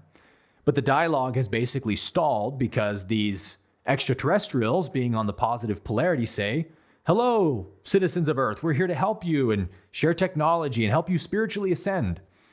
And our government's like, yeah, we're not interested in that, thanks. And they're like, hold on. We'll give you technology. We'll give you free energy. We'll solve world hunger, world poverty, world disease. You'll have a utopia. All we ask in exchange is you get rid of your nuclear weapons and you sign a world peace treaty of no war on Earth. And apparently those are the two big bargaining points the ETs want from us is get rid of your nukes, sign a world peace treaty, and we'll give you everything you want and help you ascend to the stars. And they say our government's literally like, nope, go fly somewhere else, not interested. We like our power, we like our wars.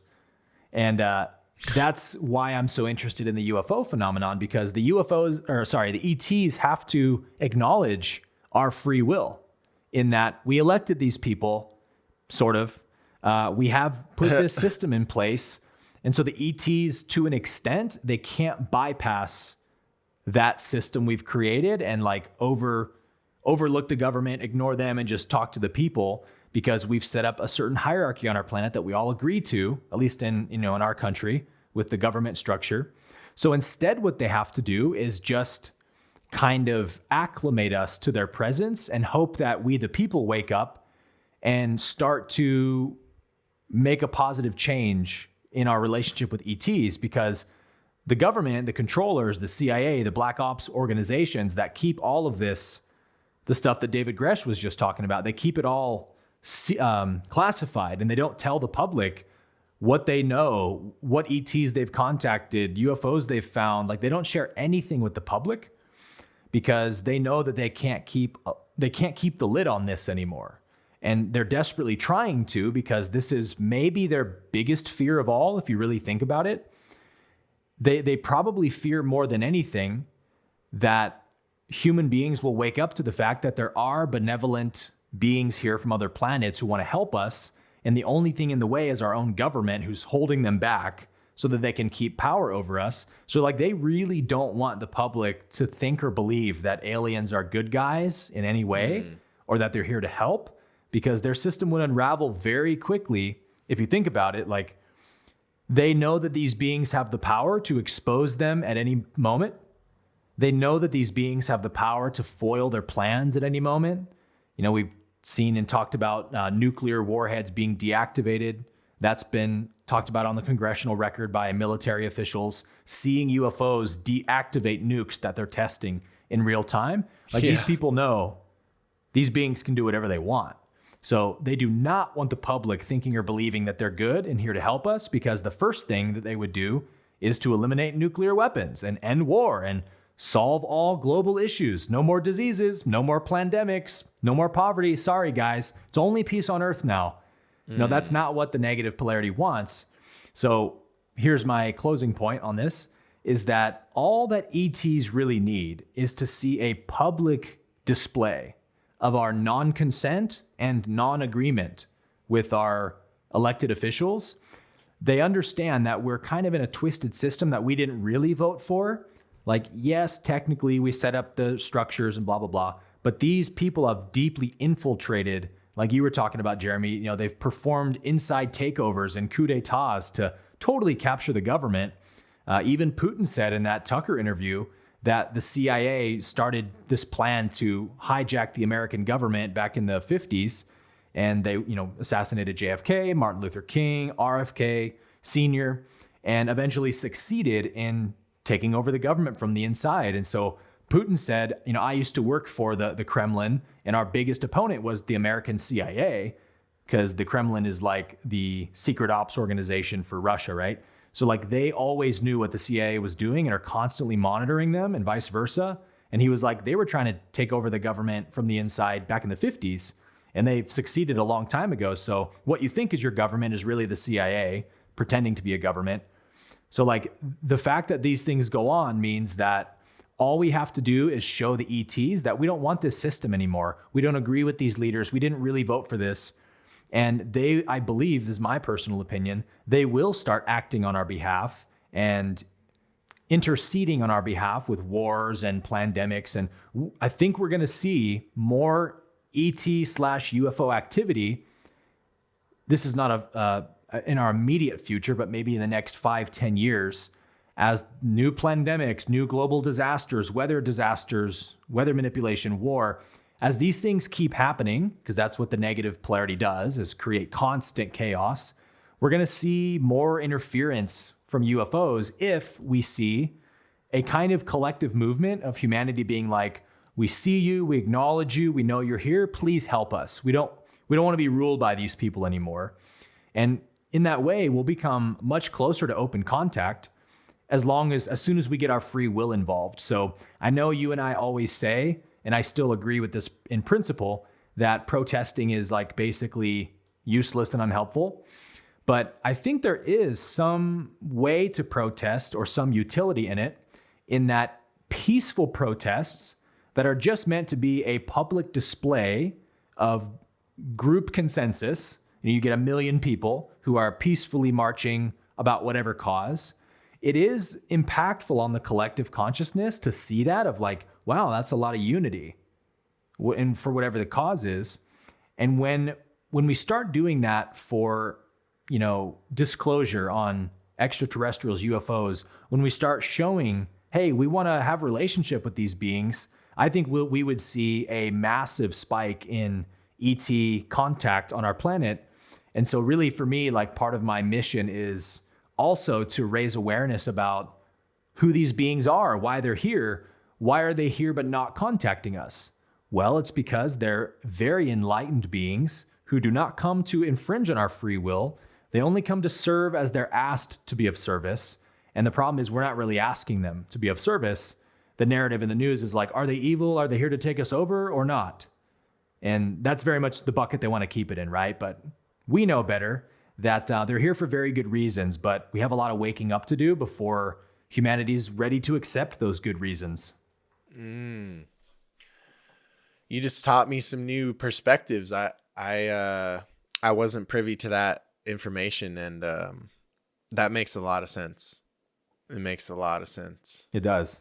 So you kind of just came out and announced that you're going to basically be adding a branch of content under your brand for for aliens now, yeah? Starting with this video.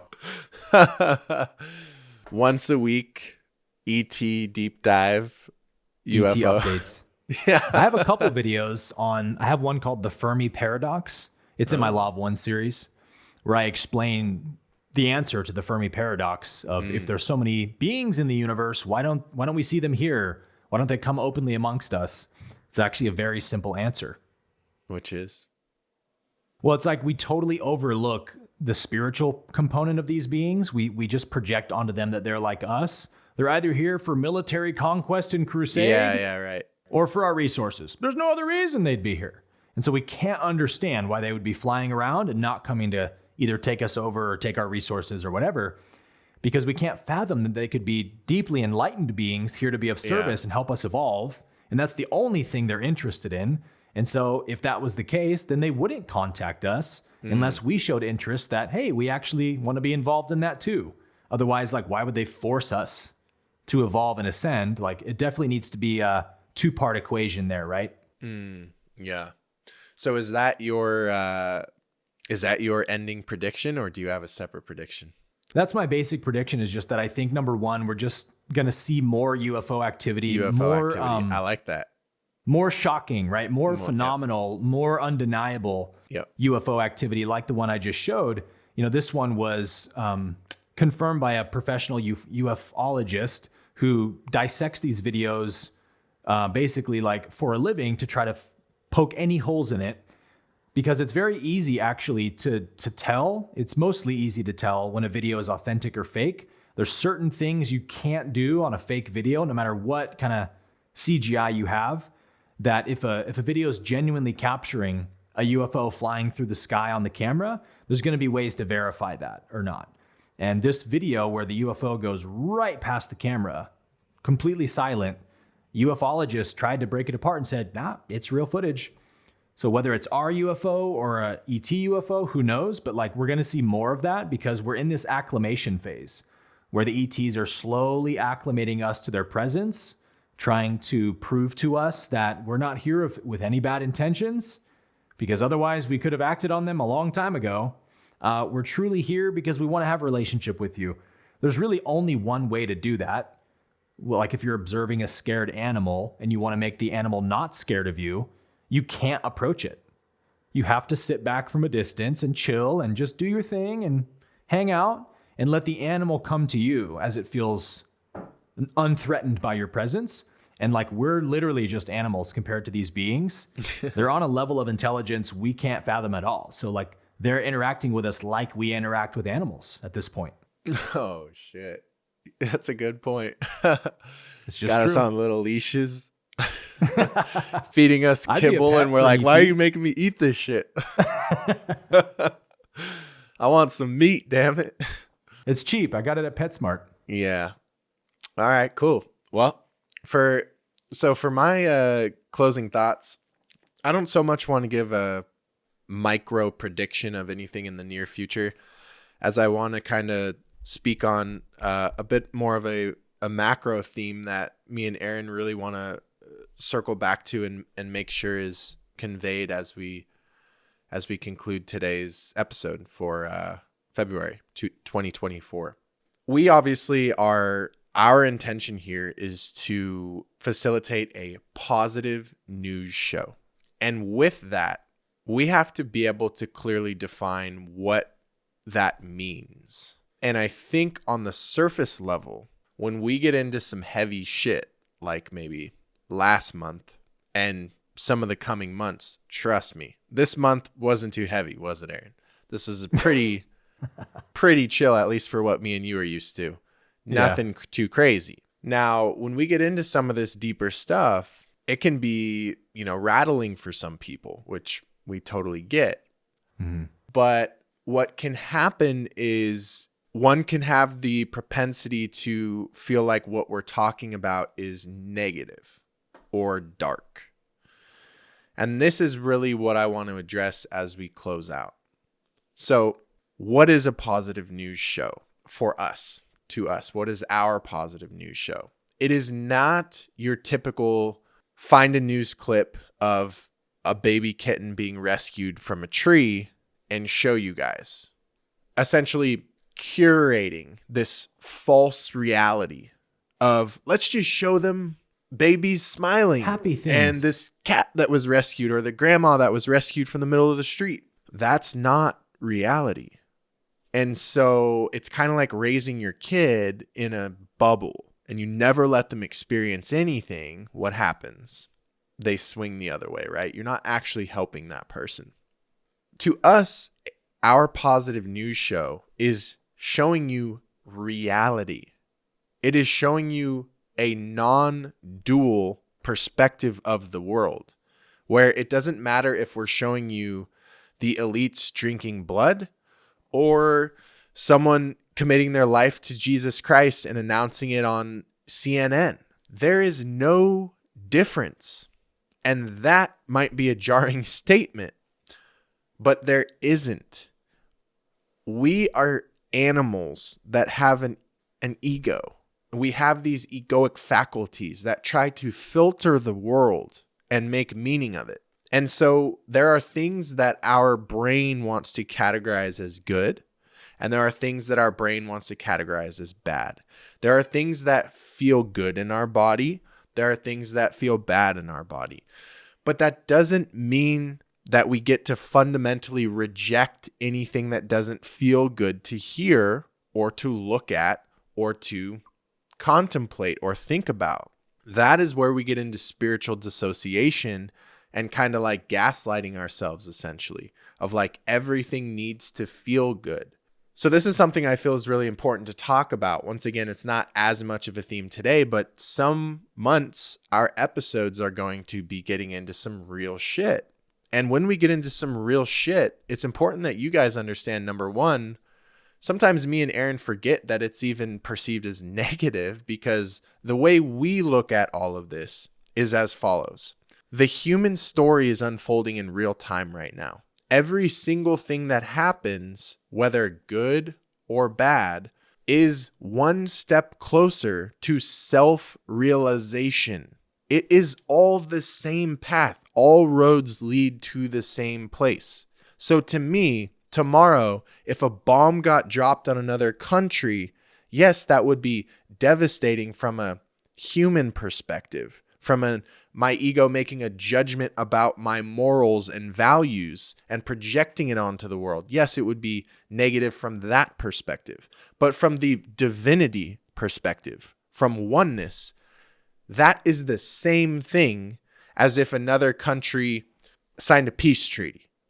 Either way, it's leading to the same place. And so our mission, Aaron spiritually, me through the financial work that we do, our mission is helping people see through duality and understand that whether we're talking about shadow aspects of our own psyche or light aspects of our own psyche, or shadow aspects of the entire human race, or the light aspects of the entire human race, it all is love. it all is divinity.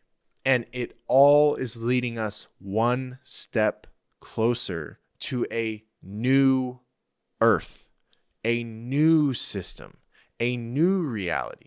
And the last thing that I want to say before I, hand it off to Aaron, because I know he's going to want to say a few things about this, is if we just think about consciousness itself, and for those of you who are familiar with David R. Hawkins' levels of consciousness, right? There's an actual vibration attached to different emotions and states of being. And this has been, measured and studied. In order for consciousness itself to ascend, it has to alchemize these lower energetics and transmute them into higher level energetics. Energy can never be created or destroyed. That's one of the laws of thermodynamics. You can only have a transfer of energy. Think about an ice cube. When an ice cube melts, it went from solid to liquid. When that liquid then evaporates, it went from liquid to gas. When you have a log and you light it on fire, that's a solid ass piece of wood. You could knock someone out with that. But you light it on fire and you let it sit there enough, it's going to turn into basically charred ash, soot, and the rest is going to go up into smoke. So it went from a solid. It changed. It transmuted states, matter. That's energy. So we understand that in the physical world, but for some reason, we forget to zoom out and look at it in terms of the human story. We have to, just like that log being lit on fire, the human race sometimes has to light itself on fire so we can alchemize those lower level emotions, those lower level states, ways of being and treating each other, and the energetic frequency at which we're operating from.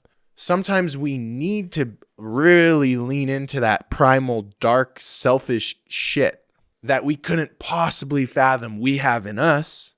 We really need to lean into that sometimes as a human race. It needs to get dark.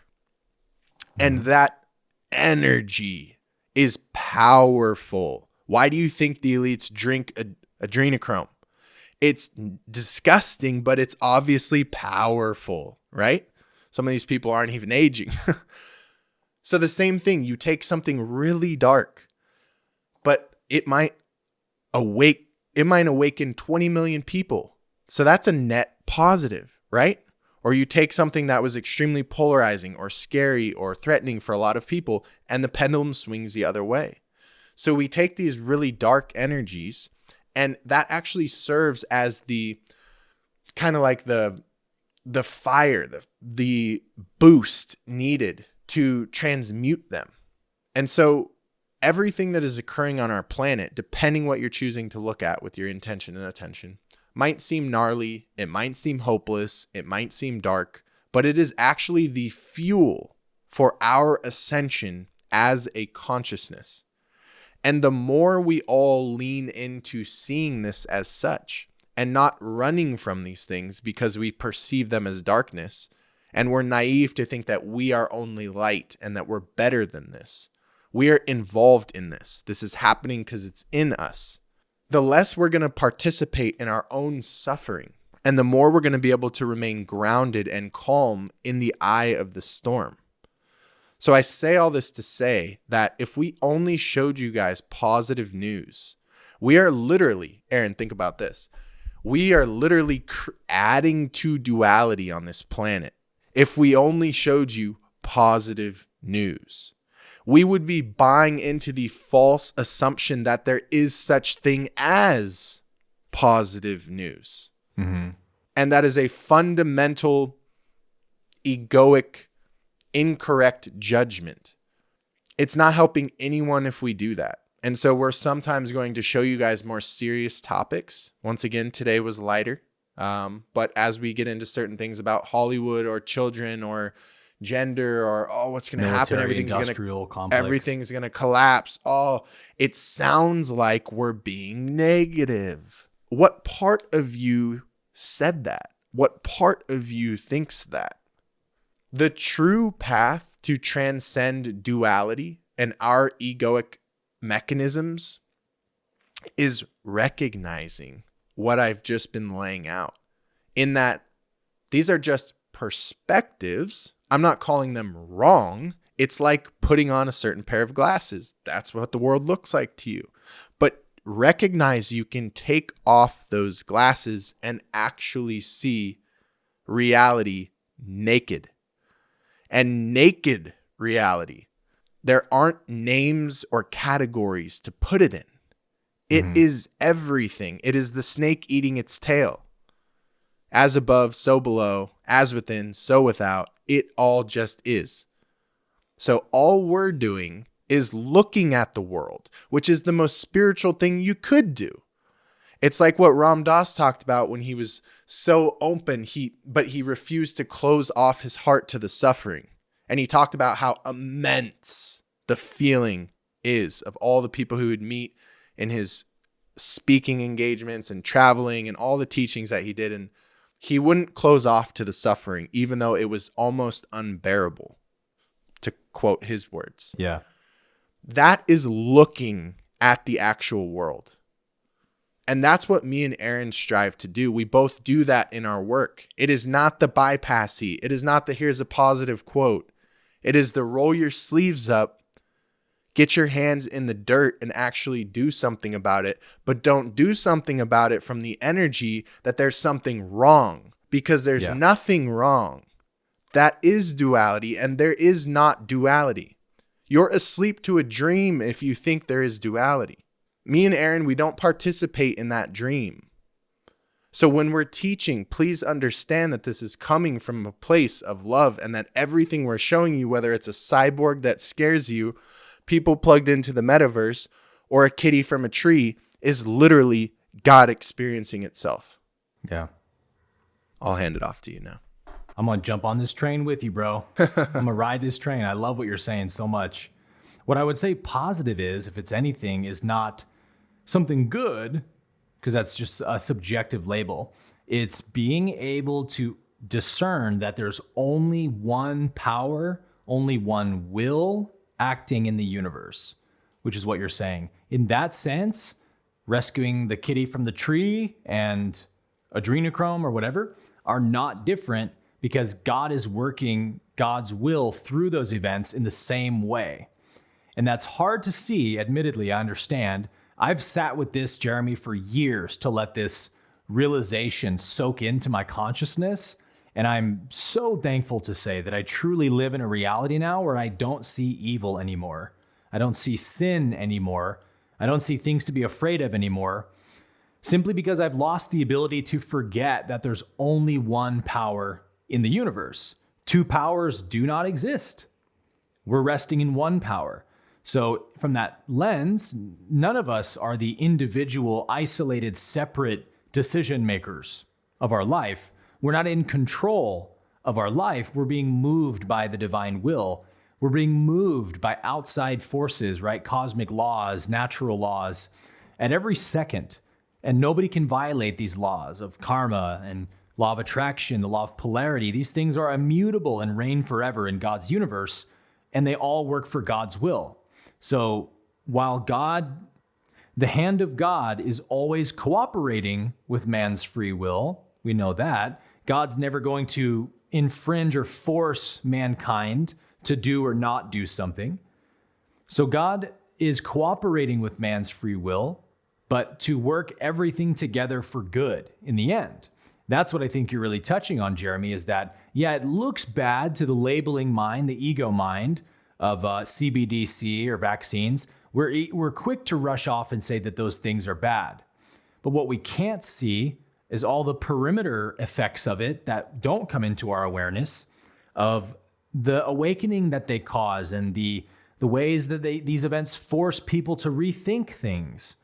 You've heard the phrase, Jeremy, of the revolution will not be televised. Yeah. You heard that? Oh, yes. Like, this is what this means, is that they don't want you to see the positive effects of the things that are happening. They want you to only see what they can deem as negative and fearful, that they can control your mind with.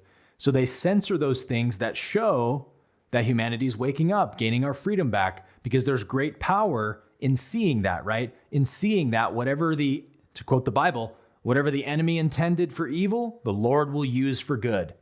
It's an eternal principle, right? So I'm aware that the hand of God is always working in the world in every event, so I can't look at anything anymore and say, oh no, how awful. Does that mean I'm divorced from the human element and the suffering? Absolutely not. All the more I engage in my heart with the suffering of humanity, like Ramdas was saying. I feel what they feel. I understand their plight and their perspective and the pain they must be experiencing, and I send them my love and my forgiveness. But what I won't do with them is contribute to their suffering in my mind. And how do I do that? When I label things as bad, negative, evil, when I take a side on the war, right? The war in Israel and Gaza, let's say. Everyone's taking a side. Yeah. And what is war other than two separate sides that are both angry at each other and want to kill each other? So how can I expect to be helping end war on the planet because I hate it and Israel's committing genocide? It's so evil. Well, yes, I also agree that this act that's happening is genocide. But am I going to get angry about it and grind my teeth? Absolutely not. Why? Because I don't want to join in the war with those people. I will not take up a warring thought in my mind, or else I'm contributing to the same thought system that causes war. So I refuse to see evil and negativity. So as Jeremy's alluding to here, like, we're going to show you things that to the average person would be like, oh, that's a bad thing. And we're going to show you the light side of it and the non-dualistic perspective that shows God's going to work this for good in some way, because that's all God ever does and ever can do. So as long as we are in the light, we have no reason to fear, because we know that the hand of God is always working, and I am the hand of God in this world. God manifests God's power through me. So I'm an instrument of the divine will. So it doesn't mean, well, God's in control, so I don't need to do anything. I'm just going to sit back and eat popcorn. No, I still play my part in waking up the world. I still have my message and spread the light. The difference is I'm not attached to the results. I'm not, you know what I mean? I'm not begging the world to wake up and losing sleep over it. The results are in God's hands. It's God's business, not mine. I can't know what awakening should look like on our planet. I can just know I'm the hand of God acting on earth in my own unique way. So let me play my part and know that as God acts through me, God's will is being accomplished through me. And that's as far as I need to look into it. Yeah. You know, I can't know what anything is supposed to look like. I can't know that it's good that Trump wins the election and not Biden in 2024. And if Biden ends up winning again, if they rig the election again, oh no, the devil won another victory. That's the thought system of most people. And it's like, how can you know that it's really in humanity's best interest long term, that it happened this way rather than that way? You can't. There's no way you can know that stuff. So the only thing I can know is what's happening in reality right now. I can know for sure that that's God's will because it's happening. And so my only thought should be, how do I cooperate with what God's doing here? Yeah, calling something good or bad is limiting. It's an inherently limiting consciousness. Super subjective. Because to say good, okay, good for, in terms of what, for who? For who? What's for the desired what? outcome? So there's an attachment there. There's a limitation there. And we're almost like pretending that we're God. So we're calling something good, like looking at it like super like, oh, it's good. Stay like this. And then it's like, good. In reality, there's everything. It's like the "you are here" thing from space, and it shows like the little keep zooming out. And it's like, we don't have that perspective. Why do you think God gave us these type of egoic faculties in a prefrontal cortex, and like the way that our brain is, and like the conscious mind, it can't compute more than a certain amount of data.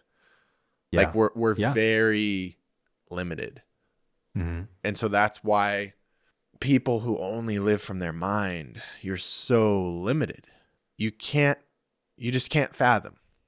The heart gets a lot closer, but even living from the heart and from the body, there's a need for faith. That's really all that we're getting at. We're not, what I said, I know I'm a passionate person. I'm not everyone's cup of tea. I know I can be triggering in the way I say things. Aaron's much more eloquent, but I am the way I am for a reason. Plenty of people too, bro.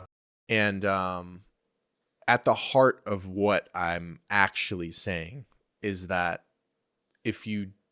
this whole other thing we were talking about, this good, bad, looking at life through duality lens, it's really just the elephant in the room is that you're trying to control. And the reason you try to control is if you're living under the assumption that you could actually control anything. Bingo. And all of that is just a symptom of a larger issue. You don't have enough faith, or you don't have faith at all.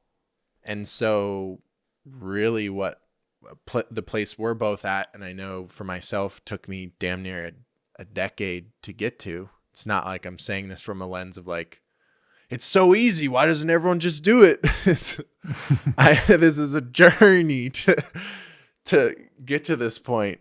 But like exactly like you're saying, is it's all the same thing, but you have to have really gone there experientially. You know what I mean? Of putting your hand in the fire and trying out a lot of different things and understanding like, all right, God, let's really test this. You know? Yeah. Do I have free will?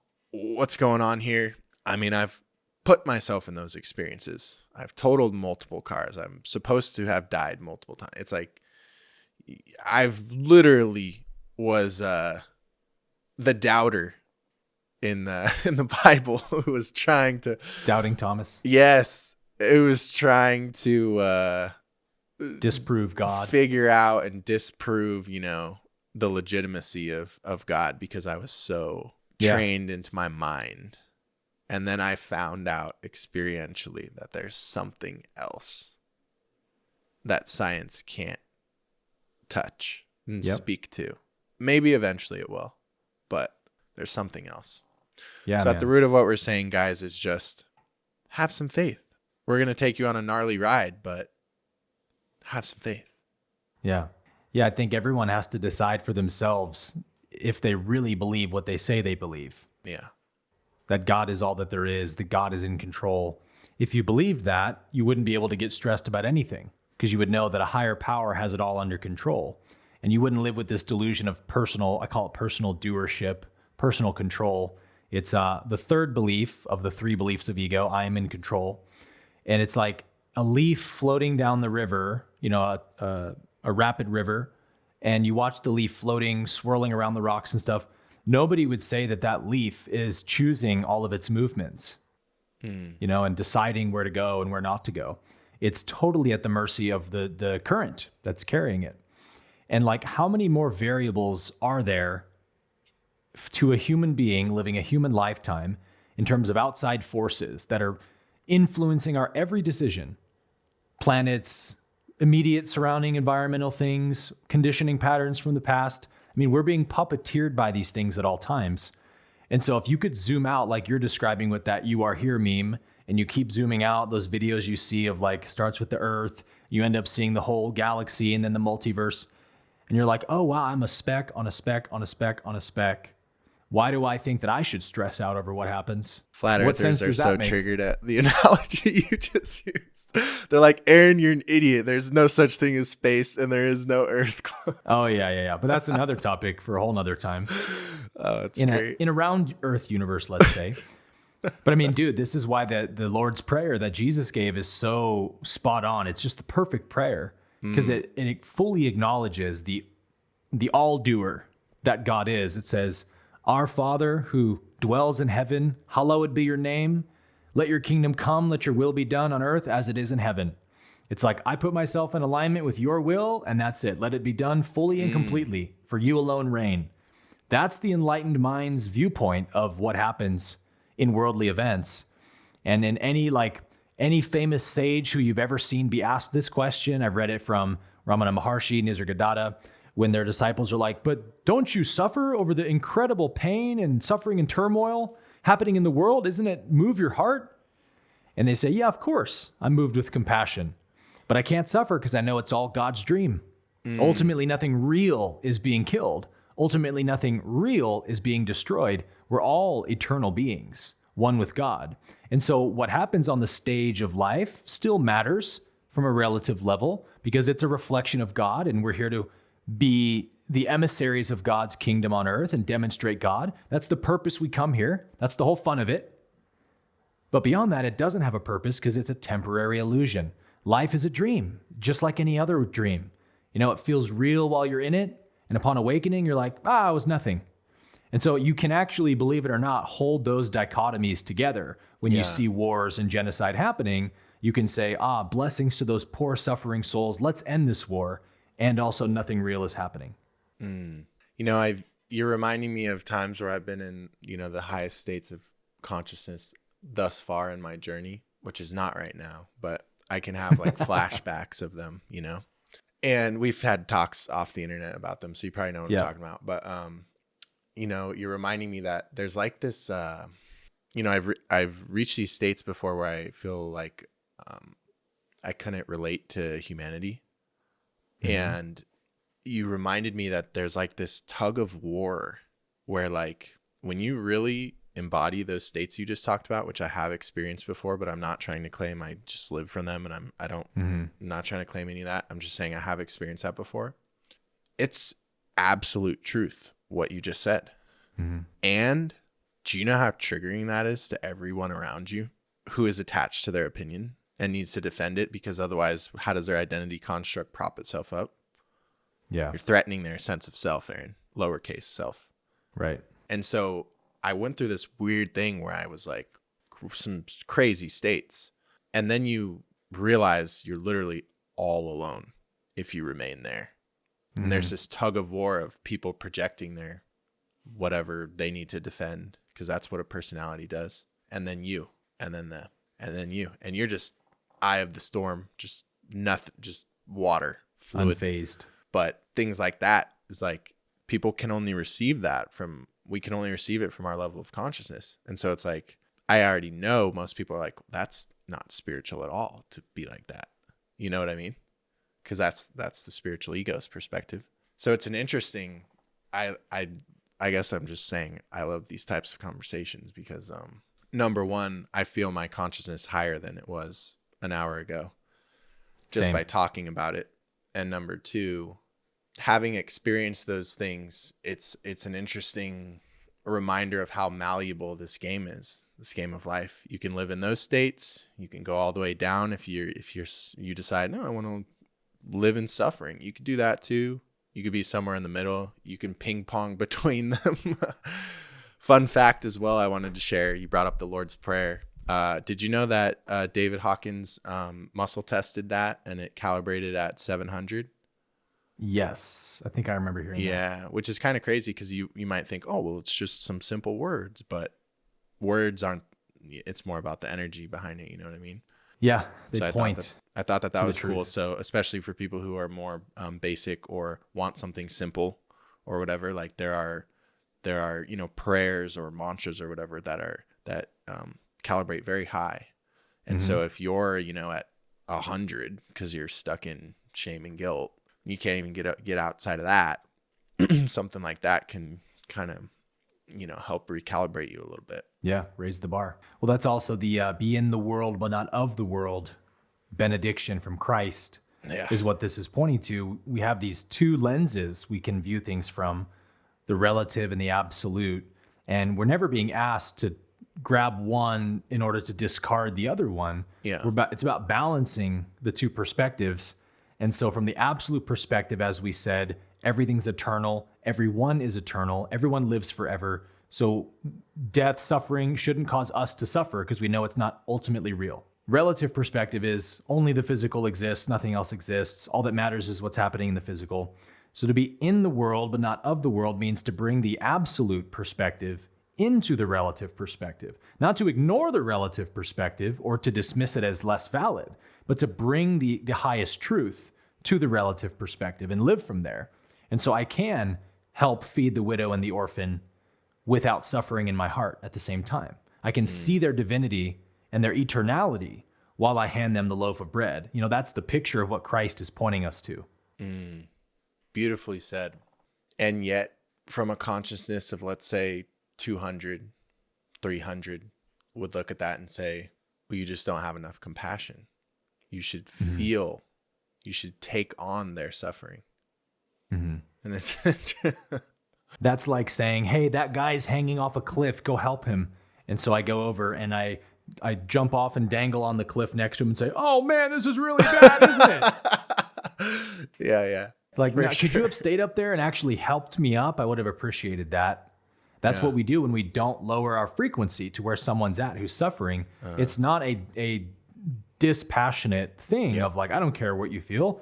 It's, I care so much what you feel that I can't lower my frequency to yours because then I can't be of help to you. So come up higher where I am. I'll help you come up here. I'll share my energy with you. I'll carry the energy of the solution in my own aura. That's what it means to not lower your frequency. It's 100%. The greatest act of service you can render anybody.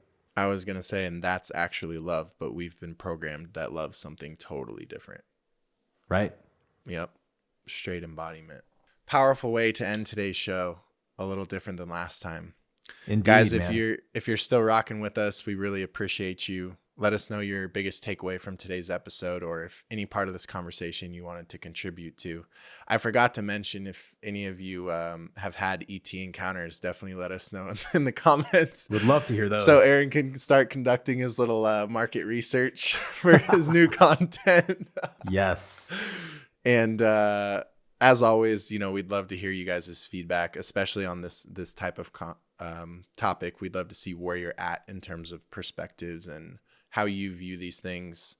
And if what we said is in resonance or absolutely triggering, regardless, let us know what you think. And is there anything you want to say, Aaron?